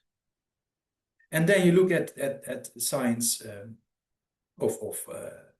yeah, I said before, I work with scientists, and one of my friends actually, she's doing research, PhD research in very interesting aspect in the working of psychedelics and Buddhist philosophy. It's very interesting because psychedelics, I don't gonna tell you all to forget this talk and just take psychedelics. That's not my message, but there's very interesting research. And what is interesting for us is, why does it give temporary benefit? That's why we're interested in. So it seems like with psychedelics, that if it's in a controlled kind of therapy, it seems to indicate an ego dissolution. And this ego dissolution seems to benefit the person. Very interesting. So that means that if you don't hold to this I, what happens in this kind of therapies, then people feel more connected with others, dependent origination, right? And people will less grasp to a self, and that brings them benefit. So it's very interesting to see that from certain types of research, you see the problems of ego grasping. Yeah. And other types of research seems to indicate that if you can let go, yeah, with meditation you can accomplish much better results than with psychedelics, I tell you. But yeah, and some people don't even get influenced by psychedelics. There's also very interesting research done by that with meditators and especially in the Hindu tradition. Who was that guy? American guy. He was doing psychedelic research in the early days in Harvard. Ramdas. And so he was kicked out of Harvard, I think, because he was Ramdas. Yeah. He was kicked out of the university because it was too controversial at that time. Yeah, now it's more mainstream, right? So then one of his gurus in India, he wanted to check it out. So he gave him a few doses of LSD. And then the meditator, the yogi said, when should it supposed to start? Then he said, oh, within an hour or so. Okay. And then he just waited and nothing happened. And then the Chandra does that, oh, maybe it's a coincidence, or maybe he didn't really swallow it. He just, So next time he gave a double. I think he took 6 or 9 doses of LSD, right? And then he said, okay, when should start to happen? And then he just enters in kind of meditative state and then waited and nothing happened. Yeah, so it's very interesting, because if you have control over the mind, then even physical aspects of the brain don't really influence you, right? Yeah, so that's very interesting science, because then you see that the mind is, if you control your mind, you actually control your brain, yeah? Because LSD works with physical substances that influence certain aspects in the physical brain, right? Yeah. If your mind is not trained, then the brain tells you what to do. Yeah, so we see that there's a correlation between mental training and influence on the brain, and the brain actually influence our thoughts, right? So very interesting science, but yeah, we don't go into that yet, or not now. So to go back to this, holding on to this self, and you see with this research of people who are self-concerned seems to indicate more problems, physical and mental health issues. And you also see from the research in psychedelics that ego dissolution seems to benefit people, right? So that's very interesting science. Yeah. So, but then forget psychedelics and things like that. If you meditate and you really start to understand there is no self, it gives a lot of freedom. If you understand it correctly. Yeah, so that's important to understand. So there's a self that exists and a self that does not exist. And that's very important to understand. Because conventionally there's a body and there's a mind. Yeah, you just walk against the pillar here and you bang your head against the pillar here and there's something there. Yeah, so there's a conventional body and there's a conventional mind. Yeah, so that's different interpretation in Buddhist philosophy. We won't go into too many details. There is a conventional reality and there's a conventional self. Yeah, because you're sitting here and you're listening, you're thinking, you're writing things down. So that conventional self exists. But separate from your body and your mind, kind of independent I, yeah, that often appears when we get very agitated or when somebody criticizes you. There's a sense of, how dare this person say this to me? I didn't do that. Yeah, so that's that self, that independent self that appears, that does not exist. So to see this is not easy. Emptiness is not an easy thing, right? So in order to understand it, we have to recognize this independent self. See how does it appear. Yeah. So and the person who criticizes you is actually extremely kind, because that person helps you to see how the I appears. So next time you get criticized, don't go into an attack mode. We just say, okay. In Tibetan, we say lasso, lasso. There's a kind of a way to get out, walk backwards, get out and say, okay, you're right. Yeah, okay, thank you so much. Bye-bye. And you just disappear. Yes. And then you sit on the toilet and you say, thank you. Okay, how did I appear? When the person was criticizing me, or a toilet or somewhere else. Where quietly you can sit by yourself and you see how the I appears. Yeah, that's important. Yeah, because if you don't get a clear picture of that independent I that arrives to your mind, then you don't understand emptiness. Because emptiness, emptiness, as we said, is a lack or an absence of something. So if I say the emptiness of the elephant, if you don't know how the elephant looks like, I can say emptiness of the elephant, but you don't have a clue what I'm talking about, right? So you have to know, how does the elephant look like in order to know this room is empty of an elephant, right? So similarly, when we talk about emptiness, empty of what? Empty of this independent self. So you first have to know, how does this independent self appears? What is it? In order to say, okay, it does not exist. You see that? That's important. So emptiness is not mere nothingness. Yeah. Emptiness is an absence of something, and you have to understand this particular what's empty of. Yeah, same emptiness of an elephant. You have to understand how the elephant looks like in order to say this room is empty of an elephant. Yeah, so you have to understand how this I appears. So it appears when we get strong irritation of anger. How dare this person say this to me? I am not like that. Yeah, or when there's very strong obsessive desire. I want this. I want that. Yeah, those aspects, or even with depression, low self-esteem, it's all related with a sense of I. Yeah, so you have to see, how does this I appear. Yeah, that's very important. Then ignorance of existence. Yeah, inherent existence, right?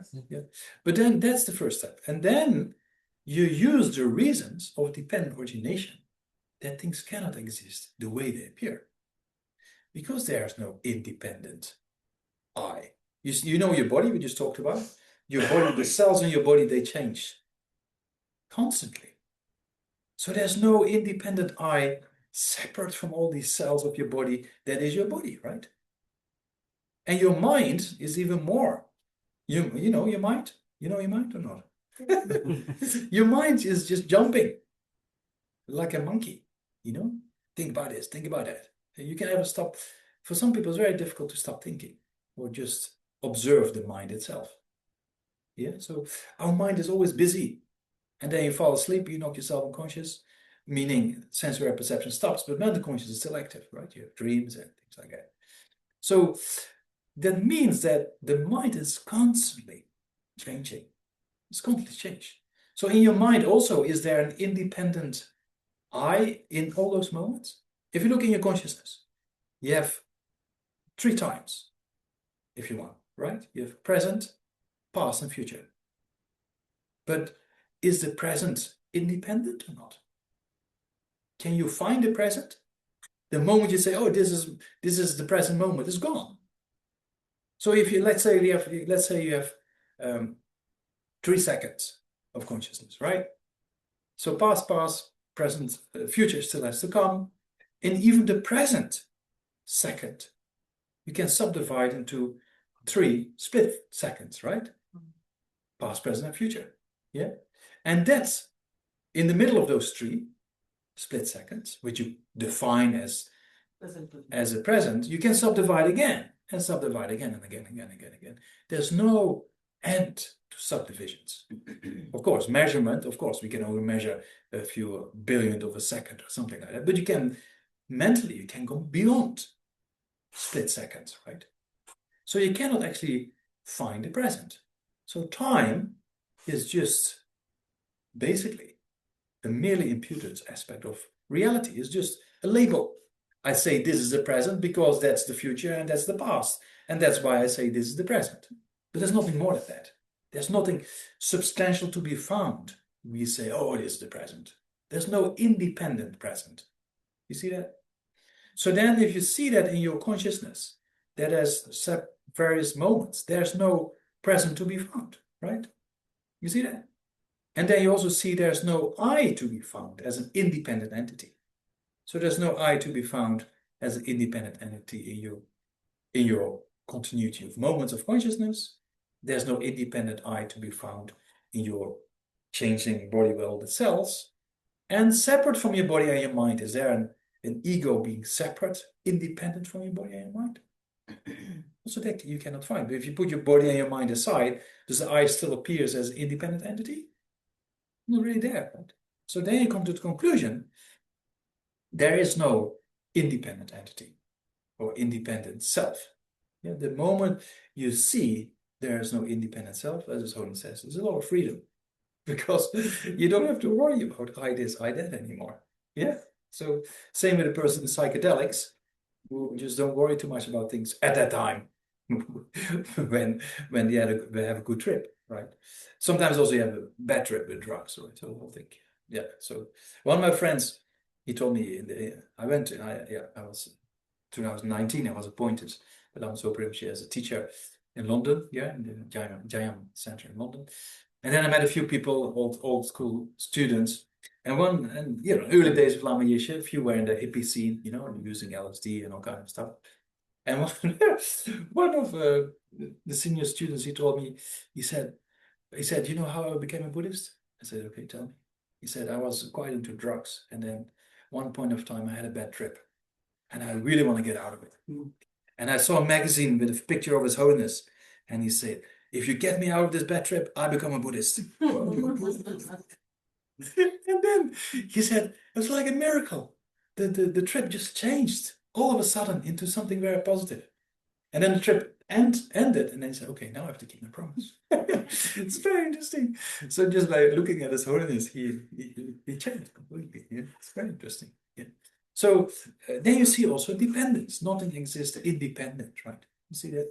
So everything is in this nature of dependence. And by seeing everything in nature of dependence, then you see there's no place for independent entities or an independent self. We cannot find it in our continuity of consciousness. We cannot find it in the body, and we cannot find it separate from the body and your mind as an independent entity that is in control, right? Yeah. Could we also understand dependence by looking at rebirth? Because today I'm in this body, with this set of social circumstances and, you know, whatever.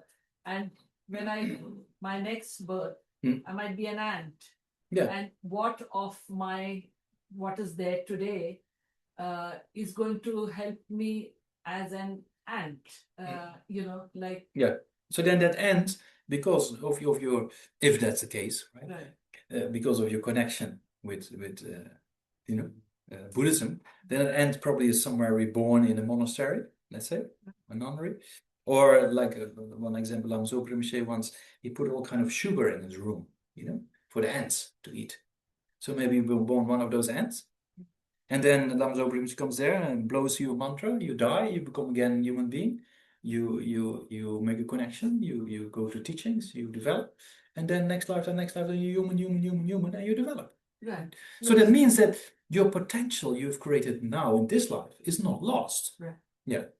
Although you have also other habituation patterns of previous lifetimes, which might cause you to be born in a lower state of rebirth next life, but because those other potentials, they don't get lost, so they also come to ripening, and then, you know. So I try to understand dependent origination by seeing that what I see today as, you know, I who dresses a particular way, talks a particular way, and everything.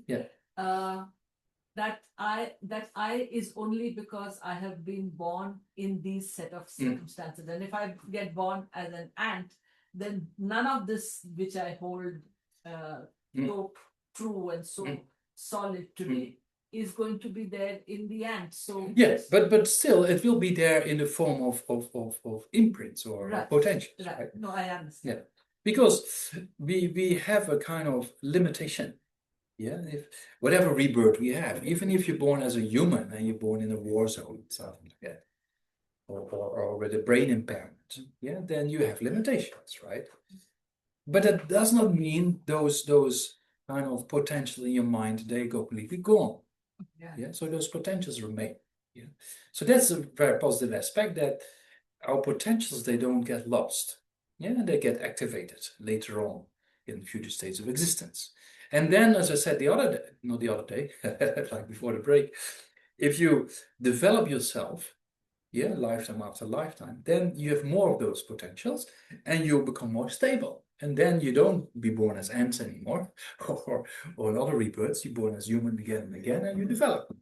So that's kind of what happens by the power of habitations. Yeah, so if you there's no, as we say, there's no independent entities that prevent you from this development. Yeah, that you create those potentials, and even though temporarily you might be in a circumstance that's difficult, but those potentials are still left, and it just has to be activated. Yeah, that gets activated. As I said, you'll be born close to a monastery, a nunnery, or a High Lama who blesses you, and you die, and then you are born as a human again, and then you develop even more, and then more and more and more and more. So that the potentials are not really lost, as we say. Yeah, yeah. So that's kind of quite positive, actually. Yeah. Born as an ant, it's fine. It's as a karmic for eons of karma what you have done or not done. But where we're going to born as an ant, whether in a desert or in the candy shop. Yeah. That is the matter. Yeah, that is the matter. But even more the matter, if you're an ant and you're born close to holy objects or holy beings, and then you make a connection, next lifetime you die, you're born again as a human, and you develop, right? Yeah. So that habituation, even in this life, is quite clear. We can see that, right? That over, period of time you develop well, but then there's a reaction of negative karma of the past ripening, right? And then you're down, or you make motivation, because our meditations don't go well for some time, because that karma is still there. Yeah, so often people say, especially people in the West, sometimes they want to have quick results, and then they say, oh, after a few years of practice, it goes well for a few years. Oh, good, great, and interesting, very nice. And then a few years later, they get angry again, and they say, oh, that's not working. It's not that it's not working. It's not that it's not working. It's just those habituations are strong of previous karma. If you think about since beginner's lifetime, then of course, you're gonna have difficulties coming up. Yeah, that's of course the case. But then if you see that as an aspect of practice and just keep going, then you do it for a few lifetimes, as we talked about, and then things become stable, right? Yeah. If there is no permanent self, then what is it or who is it that is reborn? That's what I plan to answer her question. So there's in Buddhist philosophy is extremely rich. Yeah. So what actually is reborn? That's the question, right? So we say in Prasanga view, we say the mere self is reborn. Yeah, the mere person, based on your body and your mind. You name it yogi, right? So based on your mere collection of your body and mind, you say, okay, this is yogi, right? And that is reborn over lifetimes. Yeah, that's one interpretation. Another interpretation in the Svatavika school, they say, and the Chittamatra school, they say, the consciousness, the mental consciousness that goes from this life to the next lifetime, that's the self. Yeah, so there's different interpretations possible. Yeah. Because sensory perception is clear. Sensory perception ceases to exist even when you fall asleep and also when you die. Yeah, so sensory consciousness is not really the main carrier. Yeah, so then they say, is this mental consciousness that goes from this life to the next? And if you look at the science, if you look at Professor Stevenson research about children remembering previous lifetimes, it's very interesting research, right? So Stevenson, he did about, 40 years research, about 2,000 cases, right?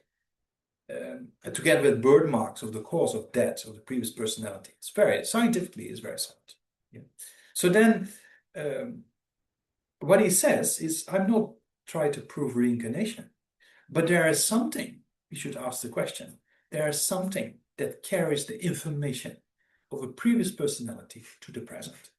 Yeah, so that because the previous personality dies, and of course the brain dies within 10, 20 seconds, oxygen flow to the brain stops to die, right? So then, but there's something in the next life the person can remember from previous lifetimes, and if there's a birthmark from the cause of death, a physical aspect, then it's even more kind of interesting. Yeah? So then what he says, there's something that carries information, because karma, if we think about, we talked about imprints and seeds, right? In the continuity of consciousness, of karma, is information theory. If you really look about it scientifically, yeah. So there's something that carries the information of a previous personality to the present, yeah. So what is that? And that's a question. So then, certain schools of Buddhist philosophy say is a continuity of consciousness, and that's what we call self. Yeah, and then, but that consciousness itself, as we look at past, present, and future moments, you cannot really find the present. So then what you call the stream of consciousness is just your imputation or designation. Oh, this is consciousness. And that exists. And they call that the self. Yeah, so there's different philosophies. Yeah, if that's too complicated, then for the time being, you can think the consciousness, the mental consciousness remains, right? So that's the self that goes from one life to the next life. That's one school of Buddhist philosophy, philosophical interpretation. Yeah, yeah. So that's the self that does exist. Yeah, there is a mere continuity of consciousness, right? Yeah. So that exists. So that mere self, if we like to call it like that, that mere self exists, right? But separate from that mere self, there's no independent entity that appears when you get angry or when you get irritated, or that appears to be as an independent entity existing all by itself, and appears also to be in control at the same time. Yeah, that self does not exist. So it's very important to understand the distinction between with self does exist and with self does not exist.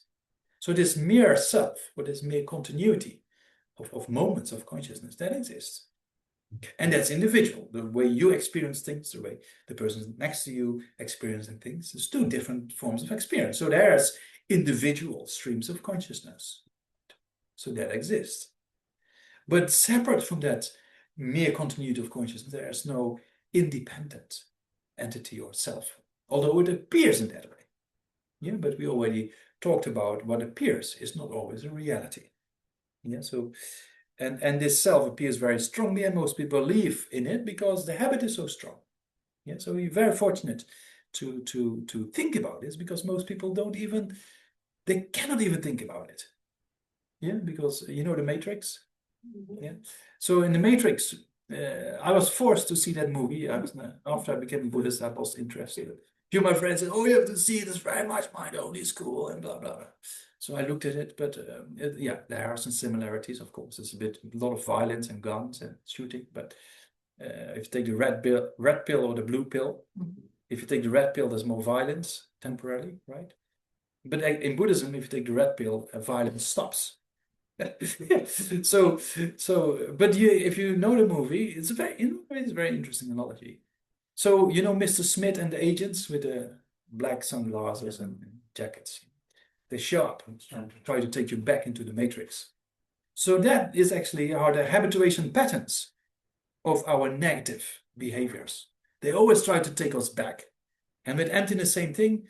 You know, sometimes it happens when you talk a lot about emptiness, or you read a book about emptiness, then I sometimes see people fall asleep or lose interest or walk away or get distracted because they are the agents of the Matrix, the agents of samsara, who are trying to take you away from this medicine that helps you to solve the problems.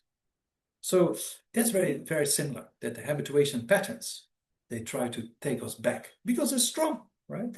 So that's why when you study emptiness, sometimes you think, oh, it's too difficult, forget it. Or you might, if you cannot sleep in the evening, if you have difficulties with sleeping, just read a book about the Dharma. You fall asleep very easily. Rinpoche says the same thing. Yeah, because our our mind is so thick. So then we read about how to get out of samsara.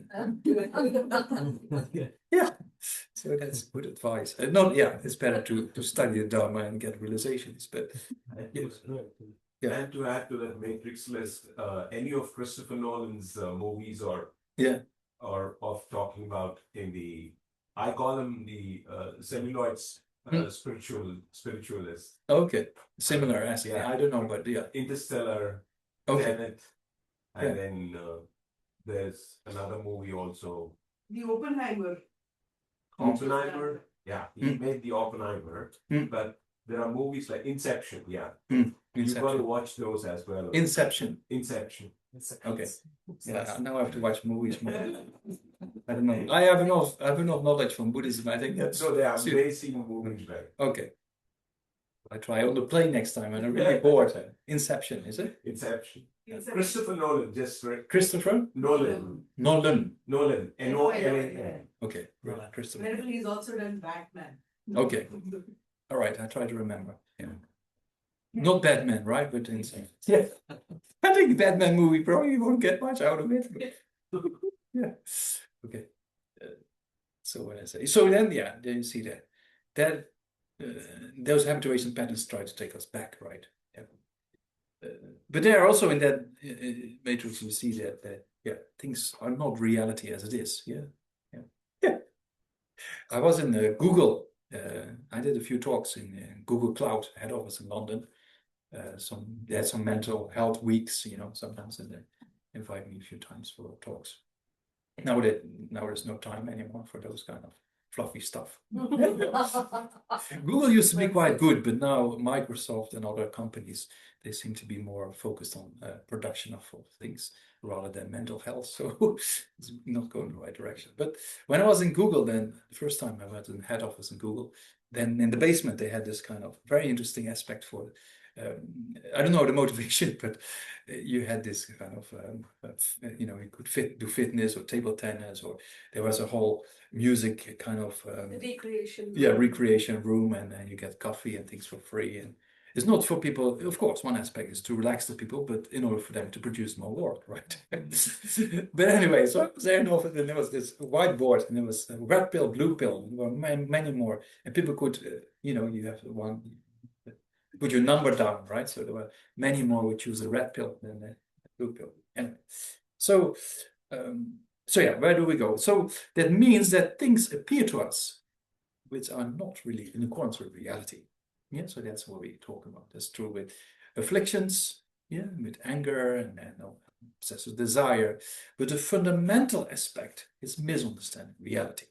Yeah, so this this ignorance. Yeah, so ignorance is a holding on to, as we say, an I and mine, and thinking that that I and mine exists in an independent way. Yeah, so we know there's a conventional self. Yeah, we just talked about the mere continuity of the person, or the mere continuity of consciousness, right? That self exists. So then on top of that, we think there's another I. Yeah, so on top of the existing I, that was what Rinpoche used to explain, on top of the existing I, we think there's an independent I, you know? And that independent I does not exist. Yeah, so it is very important to make a distinction between which self exists and which self does not exist. And the self that exists does not cause any problems. But the self that does not exist is causing all problems. Yeah, you see that? If you get that today, then you get your certification of this course. Yeah, that's kind of important to understand. And if you understand that aspect, and then you contemplate it over time, then you will see for sure that afflictions will become less. And then over time, you contemplate even more, and then eventually you can eliminate the root cause because you take away the building blocks. If you take away the building blocks of afflictions, then there's nothing for them to grow upon. Yeah? If there's no independent I to be found, then anger, attachment, jealousy, pride, low self-esteem, depression doesn't arise anymore. Because you see things don't exist in that independent, concrete way. So then there's a lot of freedom.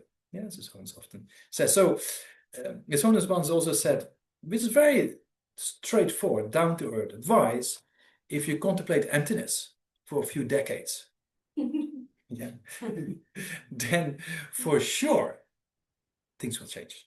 Yeah. So if you do it for a few lifetimes, then even more than that. Yeah. So that what His Holiness said, that after contemplating emptiness for His Holiness at that time, quite a few years ago, His Holiness said, after contemplating emptiness for about 6 decades, it looks like afflictions do not arise when contemplating. So if you contemplate emptiness, then His Holiness is referring to 16 times a day or something. Then His Holiness said it looks like afflictions do not arise. It's very interesting. Yeah, because of course the way His Holiness contemplate emptiness and we contemplate emptiness, there's a difference, right? But you get already benefits if you contemplate on a regular basis, right? That's very interesting science. And we see that in the science of psychedelics. Very clear science. But the problem is, if people get out of the trip, they need therapy. Yeah, it's just a temporary insight. A temporary insight doesn't solve the problem. Yeah, it just gives you a glimpse, but still you have to work on the mind. Yeah, and you have to do yourself, because the Buddha said, I cannot take away your suffering or wash away your sins or give my insights to you. I cannot do that, but I can show you how to do it. Yeah, so that's because we have individual streams of consciousness, so we have to develop ourselves, right? Yeah, so that's kind of, but the potential is there, because our mind, if you think about Buddha potential, our mind, the most subtle level of mind is basically empty of ignorant existence. There is no independent self. That's one Buddha potential, yeah, the ultimate Buddha potential. And we also know we can develop the mind, that we have the Buddha potential that has to be developed. So we have 2 types of Buddha potential, right? We have Buddha potential by nature and developing Buddha potential. Yeah, so the Buddha potential by nature, all beings have, even if you're born as an ant. Even an ant has a Buddha potential by nature, because the ant's consciousness is empty of ignorant existence, right? It doesn't exist in and by itself. Yeah. And then you have the potential to develop. Yeah, so the second Buddha potential is the Buddha potential that has to be developed. We all can develop our mind. Yeah, we see that in the science of neuroplasticity. Yeah. And we know that from mind training that we can develop our minds over time. Yeah, so there's 2 types of Buddha potential, by nature, and then it has to be developed. So by nature, I said the first one is the ultimate aspect, that your mind is empty of ignorant existence. But on the subtle level, on the conventional level, I should say, our most subtle mind, yeah, with certain meditators can generate, yeah, our most subtle mind is free of stains. is free of afflictions. Yeah, so that proves that if you're in that state,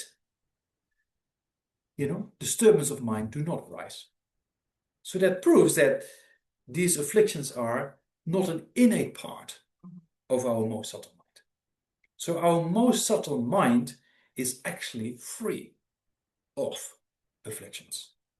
Yeah, so that means you can take those afflictions away, right? If you abide in that state, yeah, for a long time, but even more than that, if you eliminate those afflictions over time, yeah, we can practicing patience to eliminate anger, for example, or contentment to eliminate attachment, yeah, or rejoicing other good deeds to eliminate jealousy, for example. So every affliction has its own antidote. Yeah, practicing of patience will not solve your problem of attachment, right? Contentment will not solve your problems of anger. Every affliction has its own antidote, yeah, in the mind. But the wisdom, realizing emptiness, is the antidote to all afflictions. Yeah, so we just talked about that. If you understand ultimate reality, you eliminate all afflictions. So that's another reason why you can eliminate these disturbances of mind. One reason we already talked about just now is that your most subtle mind is free. It's like the blue sky. Yeah, the blue sky, yeah, it happens now in Bangalore that it's overcast. In London, it's always overcast. Yeah, so in the winter, I escape and come to India. But now here, so I was in Dehradun before. It's following you. In Dehradun, it was so nice. Blue sky. Also, a few days we had fog, but then nights very cold. Yeah. But Kaza, blue sky. Yeah. So the blue sky remains the blue sky, right? The clouds are temporarily obscuring the blue sky if you look from down upwards. But if you're in the blue sky, then the clouds do not really obscure you in any way. So that means if your mind stays in this most subtle mind, which is like the blue sky, those clouds of the afflictions will not influence you at all, because you remain to see the blue sky, right? Yeah.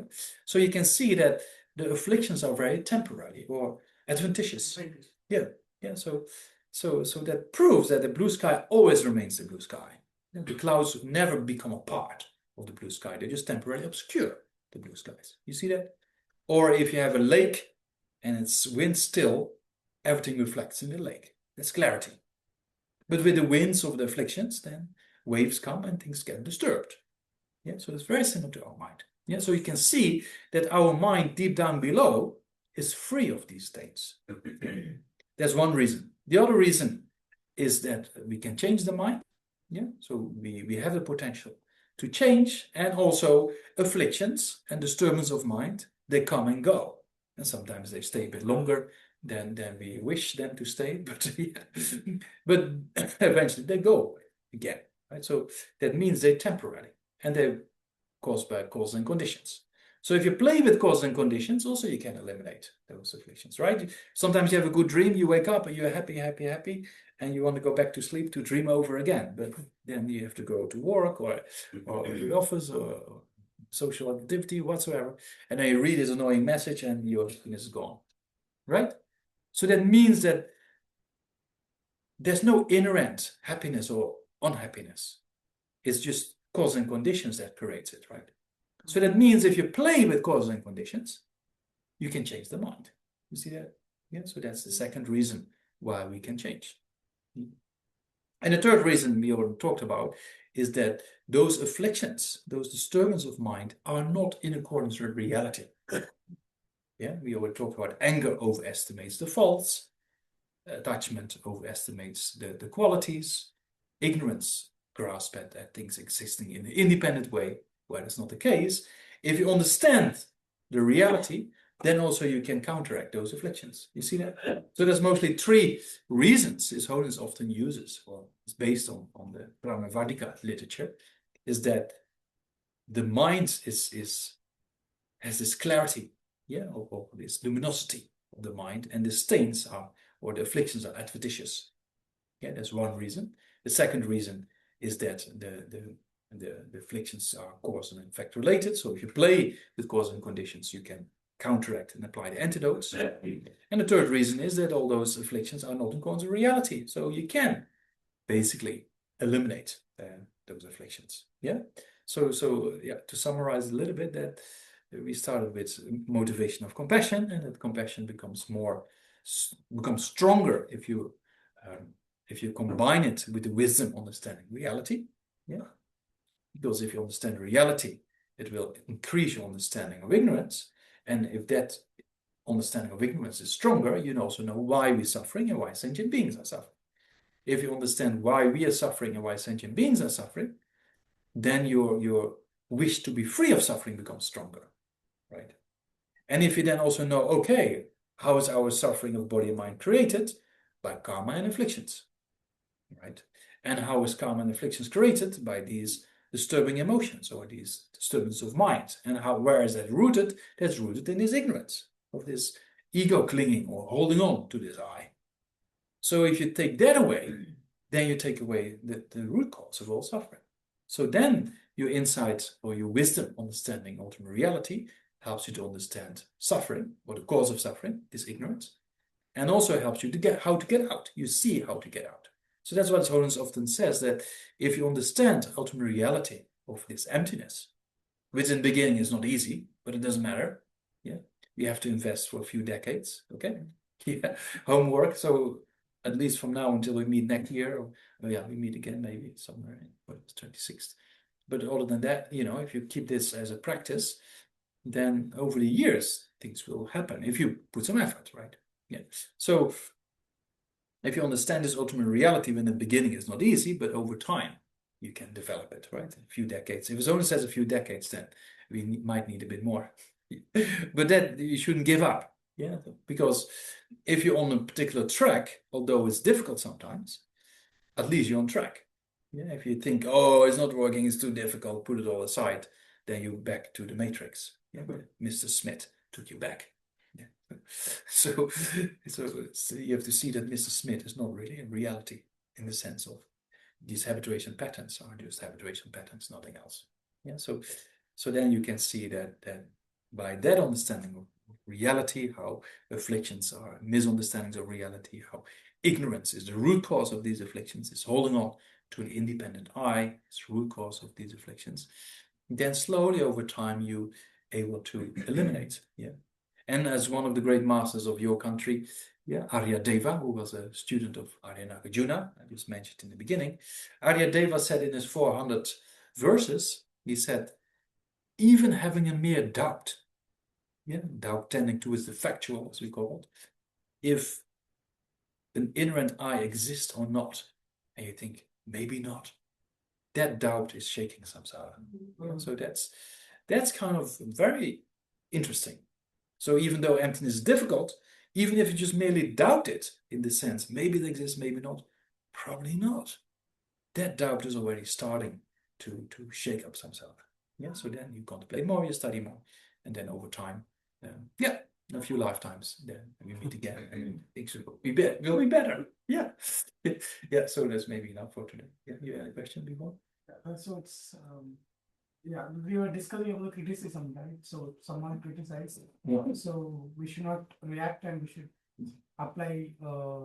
There is no independent I. Yeah. So in this case, we also need to take a responsibility to tell the truth, like what is correct. Yeah. Or if we just simply not react and simply move away from the situation, then that we are missing the opportunity to correct the person, right? Yeah. And we are not creating a good karma for them, right? Mm. So I just want to how to act, right? So as I said before, there's a very important distinction we should make between our intention and our actions. That we shouldn't be like this passive kind of person. If you practicing patience or compassion, you shouldn't be just in a corner, be quiet and all by yourself. Even if you look at bodhisattvas, they're very heroic. They work for the benefit of beings, but with great effort, but inside, very strong mind and compassion. Yeah, so that's very important. If a person misbehaves, you should correct that person. But inside, make sure there's no irritation or anger, but a motivation to benefit that person. And if you don't do anything, you don't benefit it, right? So you have to tell people straight that they are misbehaving sometimes, if they are misbehaving. So you should act. Yeah, so that's very important to know, that meditation on these points doesn't mean to be physically and verbally passive. Because if you want to benefit beings, you have to act, right? So that's kind of very important but if the situation escalates, don't get irritated with anger, because then your mind shifts in anger and misunderstands reality, and you say the wrong things. Yeah, you can also balance with skillful means. Yeah, exactly. Yeah, and you see the same in meetings. If you have a meeting and two people are fighting, I mean, not physically, but verbally fighting, you walk in a meeting and you start shouting as well. Does it help? No. But if you say, okay, you're right in one way, you're also right. You always tell first person they're right. You know they're wrong, but you know, just for the purpose of solving the issue, you say, okay, yeah, sorry, you're right. And then they calm down. And then slowly you can talk. Yeah. So that means you need skillful ways, and you should act. Yeah. So I always tell the story about the stray dogs. In India, we have a lot of living dogs on the street in our monastery, because we feed them. So all the dogs of all the villages, they come to the monastery. Sometimes it gets very busy with all the dogs. And then you have, one group of dogs who own that road, and then a new dog comes in, and then in territory, and then the new dog comes, and then all the groups at the back of the dog start barking. New dogs start barking before you know they're fighting. Sometimes they bite even in their own lips. You have to save that, help them. But one day I saw a younger dog coming, and then the group of dogs start barking, and this young dog didn't bark back. He just started wicking his tail and jumping up and down. And then before you know, the whole group thought, what's this? And they start sniffing it, and before you know, they're playing with each other. So you can see the influence, even in the animal realm, of one person not reacting anger with anger, but acting in a different way, and the whole situation is changing. You see that? So it's the same in a meeting, that anger never produces any benefit. But being direct and straightforward with skillful means, is much more constructive. So that means that we shouldn't be passive if we have the opportunity to solve a problem. Yeah, we should act. Yeah. But if the other person is obdurate, kind of is not willing to be, is not listening, is not accepting, and is not willing to change, then no matter what expertise that you have in terms of the skills that you want to use, then it becomes difficult. Yeah. But then also you shouldn't. Sometimes it happens that we have a good motivation, and we try to solve a problem, right? And it doesn't work out. Then we shouldn't get discouraged and say it's not working, forget it all. Because then that's the end of the story. But if you think, okay, I tried my best, but I'm not in control about others, but I tried my best, may it work out. So we make a prayer or a wish. That's a constructive way forward. Yeah, because it's true, we cannot change the way people think, right? We can try to help, but sometimes it doesn't work. But at least we shouldn't get discouraged and think, forget it all. No, we should move forward and think, okay, I'm not in control of everything, but one day may I be able to do this? And then you create a cause to actually solve it, right? In the future. And you do that, what I said before, for a certain amount of lifetimes, and then you're capable to do it better, right? Yeah. Had a clarification. Yeah. So this ego that we talk about, the I, seems to be a creation out of defense. Whenever there's a criticism or someone attacks you, this is when the ego sort of appears.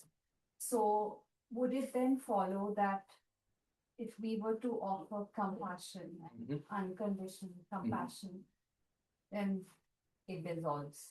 I mean, not dissolve straight away, but it benefits. Yeah. That would be an antidote to the ego being created.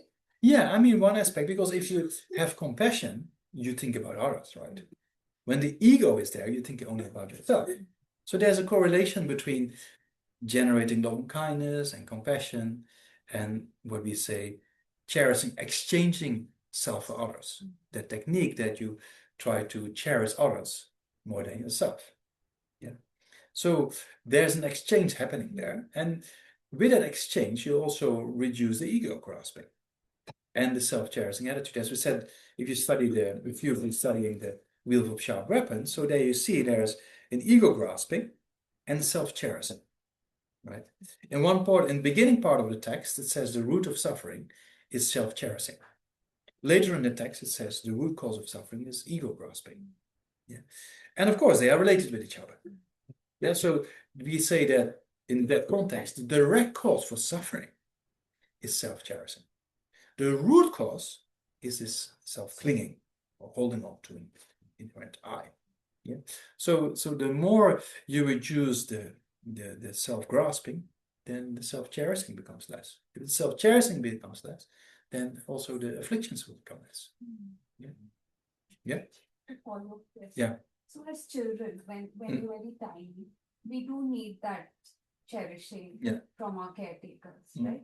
We do need someone to put us over themselves to attend to our needs. And when there's a gap in that, that's when that narcissistic tendency continues. Yes. So, so children need cherish. Yeah, they need cherishing because children are depending on others for development. Yeah.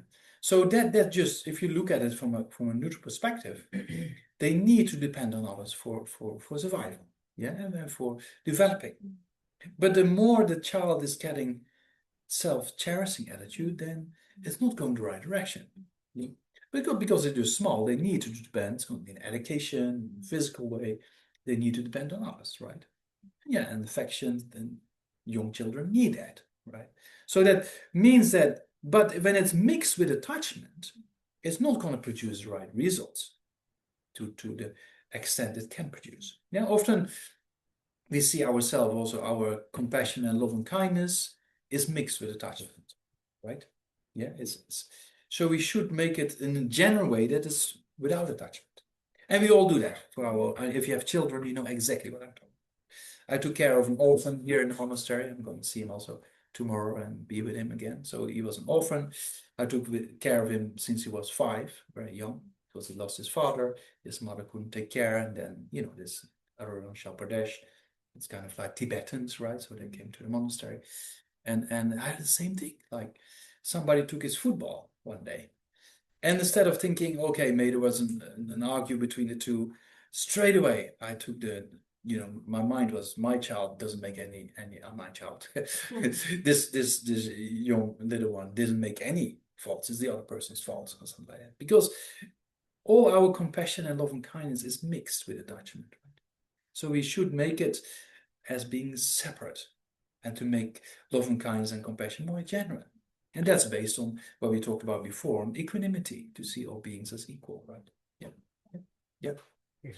I discussed about there is no independent I. Yeah. Of course. And the script says that there is no independent. What about the spirits and the ghosts going around before it takes up another body, an animal or human being's body? What the status of those spirits and the ghosts? Yeah, so spirits and ghosts were the same thing. Yeah, they also karmically they're born in the particular what we call dimension, whatever you like to call it, right? But they also hold on to inherent I and mine in their spirit realm. Yeah, and that's why they get jealous about each other or fear or also they don't have afflictions, they have minds, right? So that causes them to suffer in that state. Yeah, so spirits in the same way. And just look at, for spirits it's for us difficult, but if you look at animal behavior, you can see, as just mentioned with dogs, you see with dogs same thing, attachment, the male dogs going after the female dogs, or food. When normally they're friends, but when it's food or with monkeys, no friends. My food. You go away. It's mine. Put here, put there, and try to carry. Yeah. So you can see the attachment for the food, as well as the aversion. If somebody wants to take away your object of attachment, you get angry. Yeah. So you can see that same thing in animal realms, right? And holding on to an eye, you can see that. Some birds, male birds, they look nice when they, how they call it, as a pheasants or it's called peacocks or something like that. I was in retreat. When I'm Dharma in retreat, I watch the monkeys. I don't really meditate. And I'm in retreat in northern part of England, close to the Scottish border. Then I just watch the birds, don't really meditate. But there was one kind of pheasant, a very old one. He was bald already, and so this green, they have all these colors, right? So then, but then he had a few girlfriends, and then another male pheasant came into the territory, and he was quite old, but he just running after the new one. This is my territory. This is my girlfriends. You go. So you could see, and then when it's food, you can see with birds, same thing, right? They go after the food. Yeah, and certain birds they more social. Yeah, they eat together, no problem. Yeah. But certain birds, they don't let other come close. Yeah. So you can see the same thing of attachment, anger, and this ego. Yeah. So the same in spirits. Yeah. So spirits, although spirits are most spirits, many spirits are more intelligent than animals. So they can listen to the teaching, and you can communicate if certain people can communicate with that. Yeah. But they have the same reflections, right? So they're also stuck in samsara because of anger, attachment, fear and ego. Yeah, so same thing. So all sentient beings, if it's spirits, if it's animals, if it's hell beings, if it's gods, if it's humans, they all have afflictions. Yeah? So as long as they have afflictions, they're wandering around in the samsara. Yeah. Yeah. Is it the case that infants actually don't have a strong sense of self? Yeah. And they feel one with the whole universe? It's something that is imputed or it's like forced on them by their parents. They're socialized to think that they're a separate person by giving them a separate name. Yeah, yeah. And and then of course the competition that enters through the socialization in school. Yeah. So maybe innately there is at the infancy level, there is no sense of separate self, but this is something that is forced by society. Yeah, I mean, although children on a subtle level, they're still self-grasping, right? Yeah.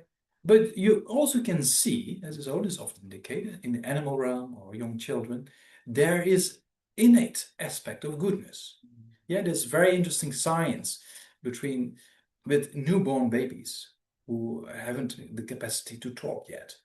Yeah, it's very interesting science that they've been shown in a kind of little comic kind of movie, with a good teddy bear and a bad teddy bear. The bad teddy bear is beating up everybody. The good teddy bear is very kind and always helping out. Then after a few minutes of that cartoon, they show them the two teddy bears in with two little kind of fluffy stuff. I think it's the good one and the bad one. More than 90% choose the good teddy bear. Yeah, to take. So you can see it proves that innate we have this goodness, and that can be developed.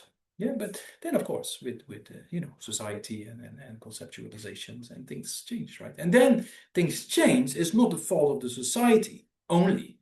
It's also previous habituation patterns of previous lifetimes that get activated. Yeah. Yeah.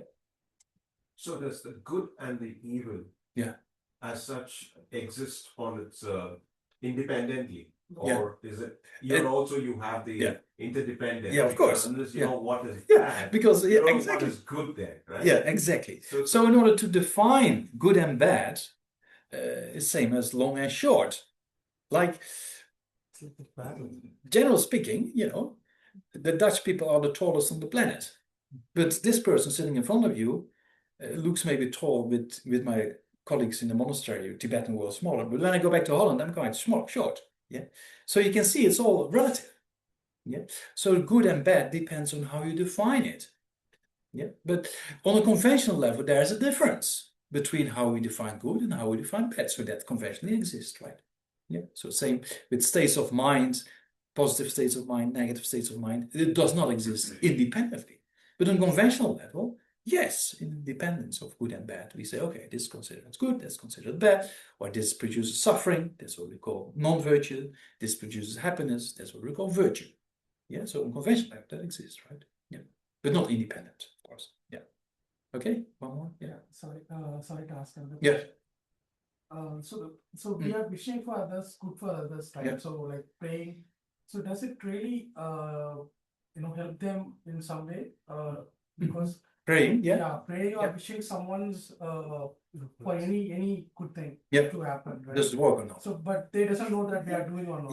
Yeah. So does it really have some effect? Because I think one of the teacher came here. I asked the same question. Yeah. So can I reduce others' karma?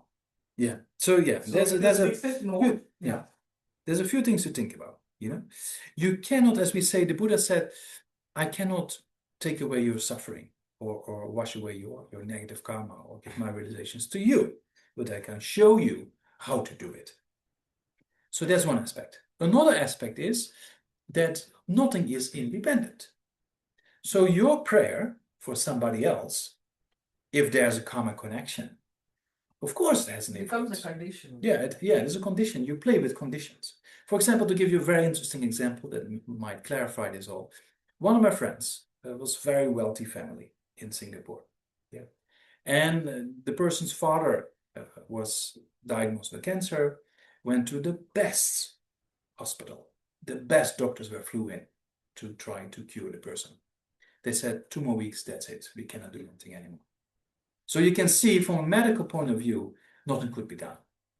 Lama Zopa Rinpoche came and checked and said, something can be done. So he was 2 days with the person, and the person lives for 5 more years. Because you can play with conditions. When my father had cancer, then I also asked Lama Zopa Rinpoche, can we do anything? Then Lama Zopa Rinpoche said, sorry, prepare for dying. There's nothing that can be done because you can play with conditions, but the karma is too strong, to die early in life. So you can see that sometimes you can play with conditions and sometimes you cannot. It depends on its cause and effect relationships, right? So that's kind of important to understand what can be done and what cannot be done. And prayers are never beyond dependence, right? Prayer is also in the nature of dependent origination.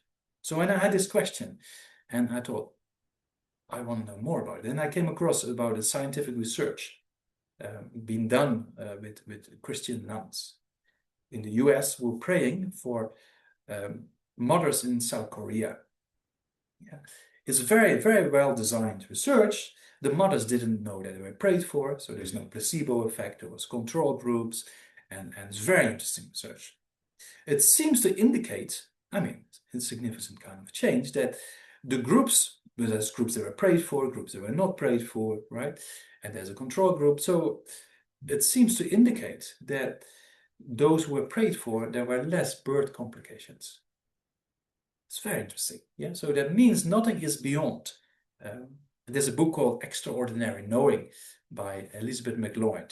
So there's a lot of controversial, in medical science, controversial issues like clairvoyance studies and prayers. So there's a lot of research in these fields. It's very interesting. So they can see that nothing is beyond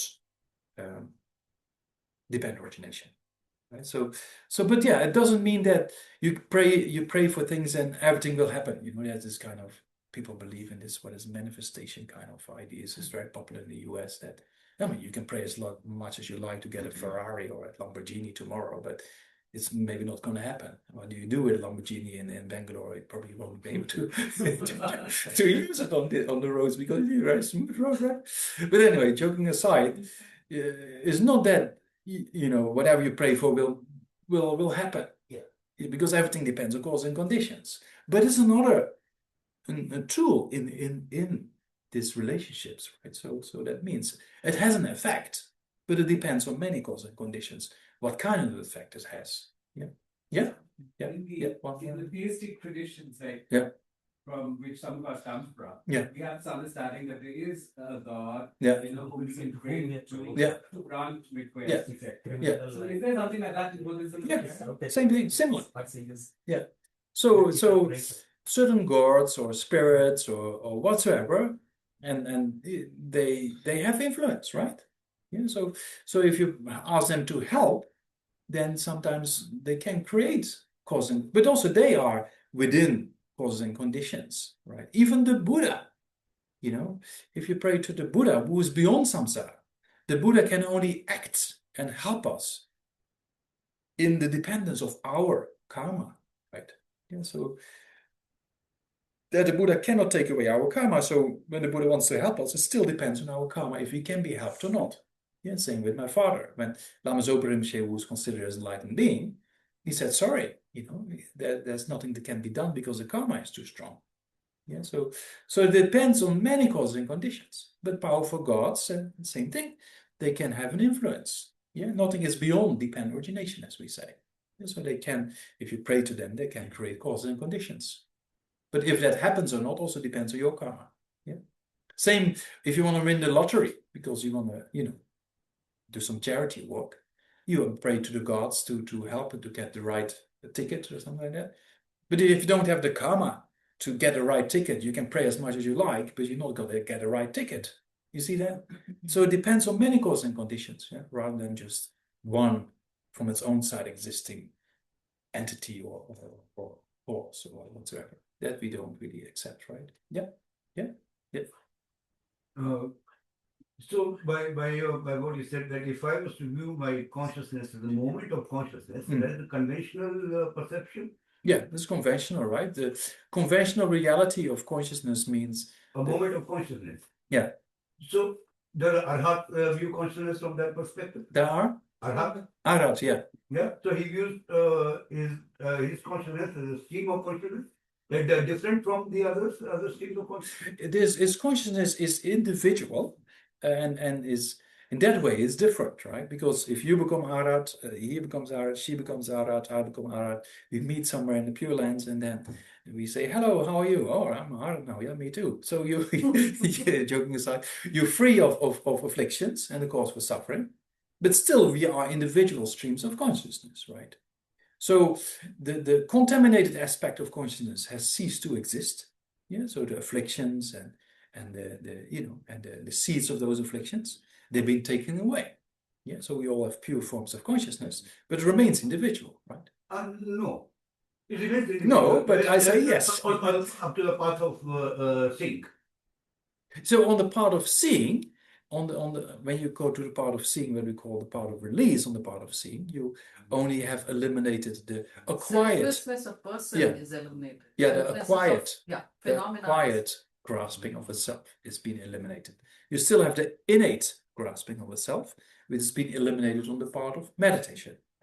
And then if you reach the part of no more learning, you have eliminated all afflictions with their seeds. But still, the consciousness remains individual.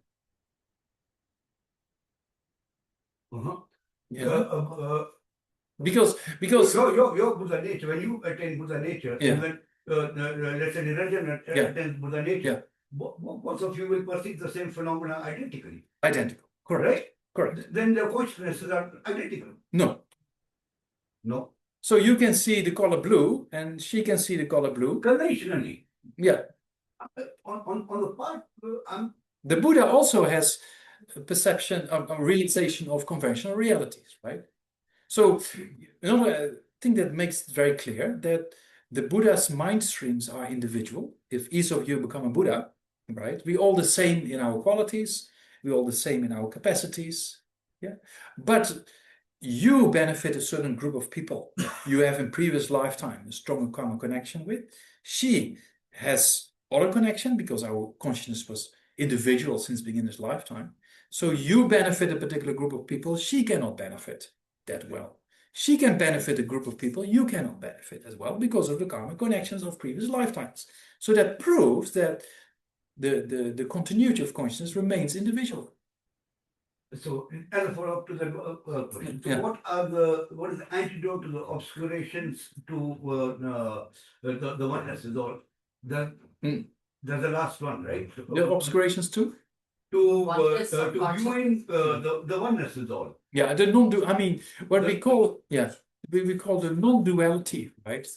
Non-duality between object and subject. That's one aspect, right? So even if you have a direct perception of emptiness, there's no duality between object and subject.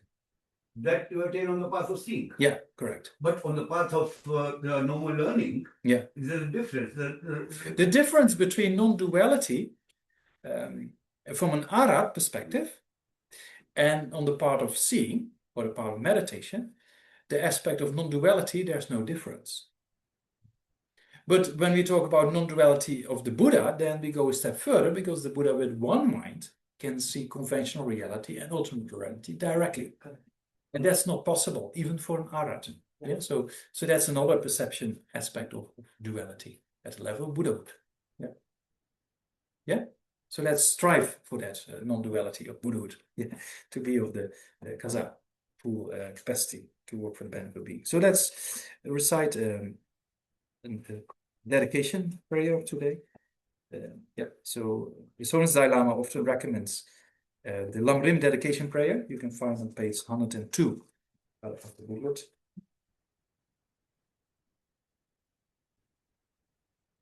Yeah, and then we do a few dedications after that. So I think today we talked about quite a lot, maybe too much, but I think we talked about emptiness and compassion, yeah, two of the main pillars for achieving enlightenment. Yeah, so try to dedicate, and then try to dedicate for all sentient beings enlightenment, long and healthy life of precious gurus, in particular His Holiness Dalai Lama, yeah, and the swift return of Kyabche Lama Zopa Rinpoche, and also of Trisha Rinpoche and other lamas who recently passed away.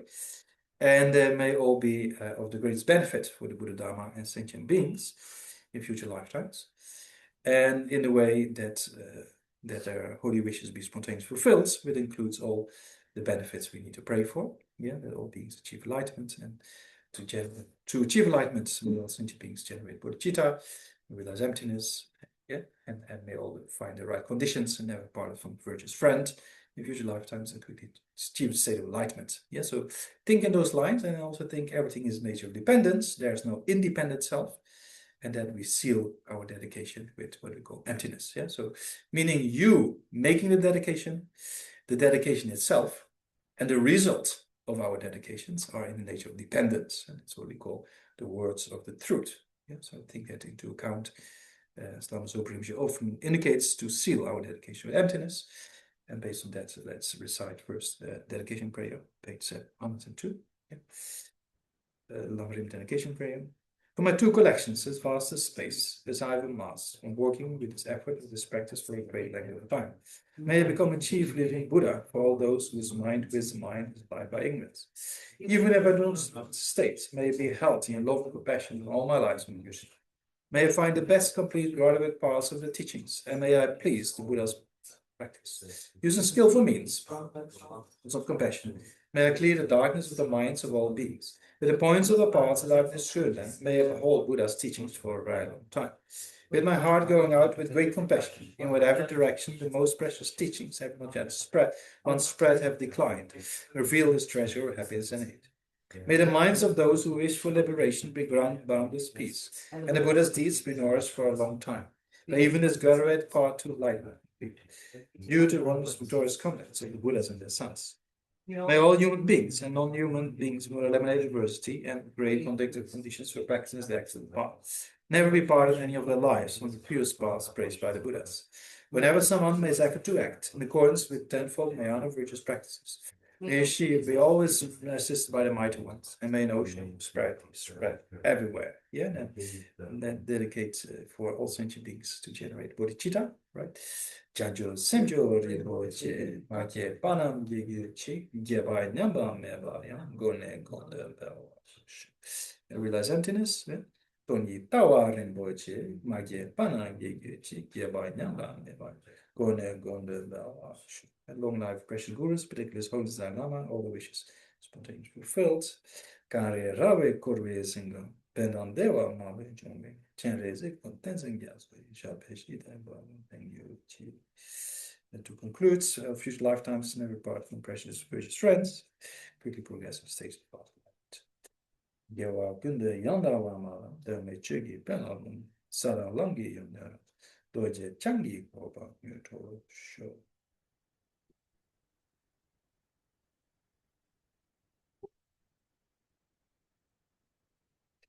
Okay, thank you so much. Yes, see you soon. Yeah, as we say. Yeah, people online also, thank you. Sorry for a long call. Thank you. On behalf of CKSL, I thank Venerable Geshe Namdak who's come here, and we can't tell you how blessed it is that we're all able to listen to you today again, Venerable. And on the 26th, Venerable Geshe is going to be at the center to teach on emotional intelligence and compassion. Please, this will be an evening session. 26th is a Monday, so please come and tell your friends and bring them as well. Thank you. Yeah. If they're interested, all right. It's very interesting. Really? What time? Evening by 6. 6, is it? It's okay. Yeah, it's a holiday, Republic Day. It's Republic Day. Republic Day. Oh, very good. Republic Day of India. Yes. Yeah. Okay. Then see you then, or another time, or maybe not, or maybe yeah. I'll see you. Yeah.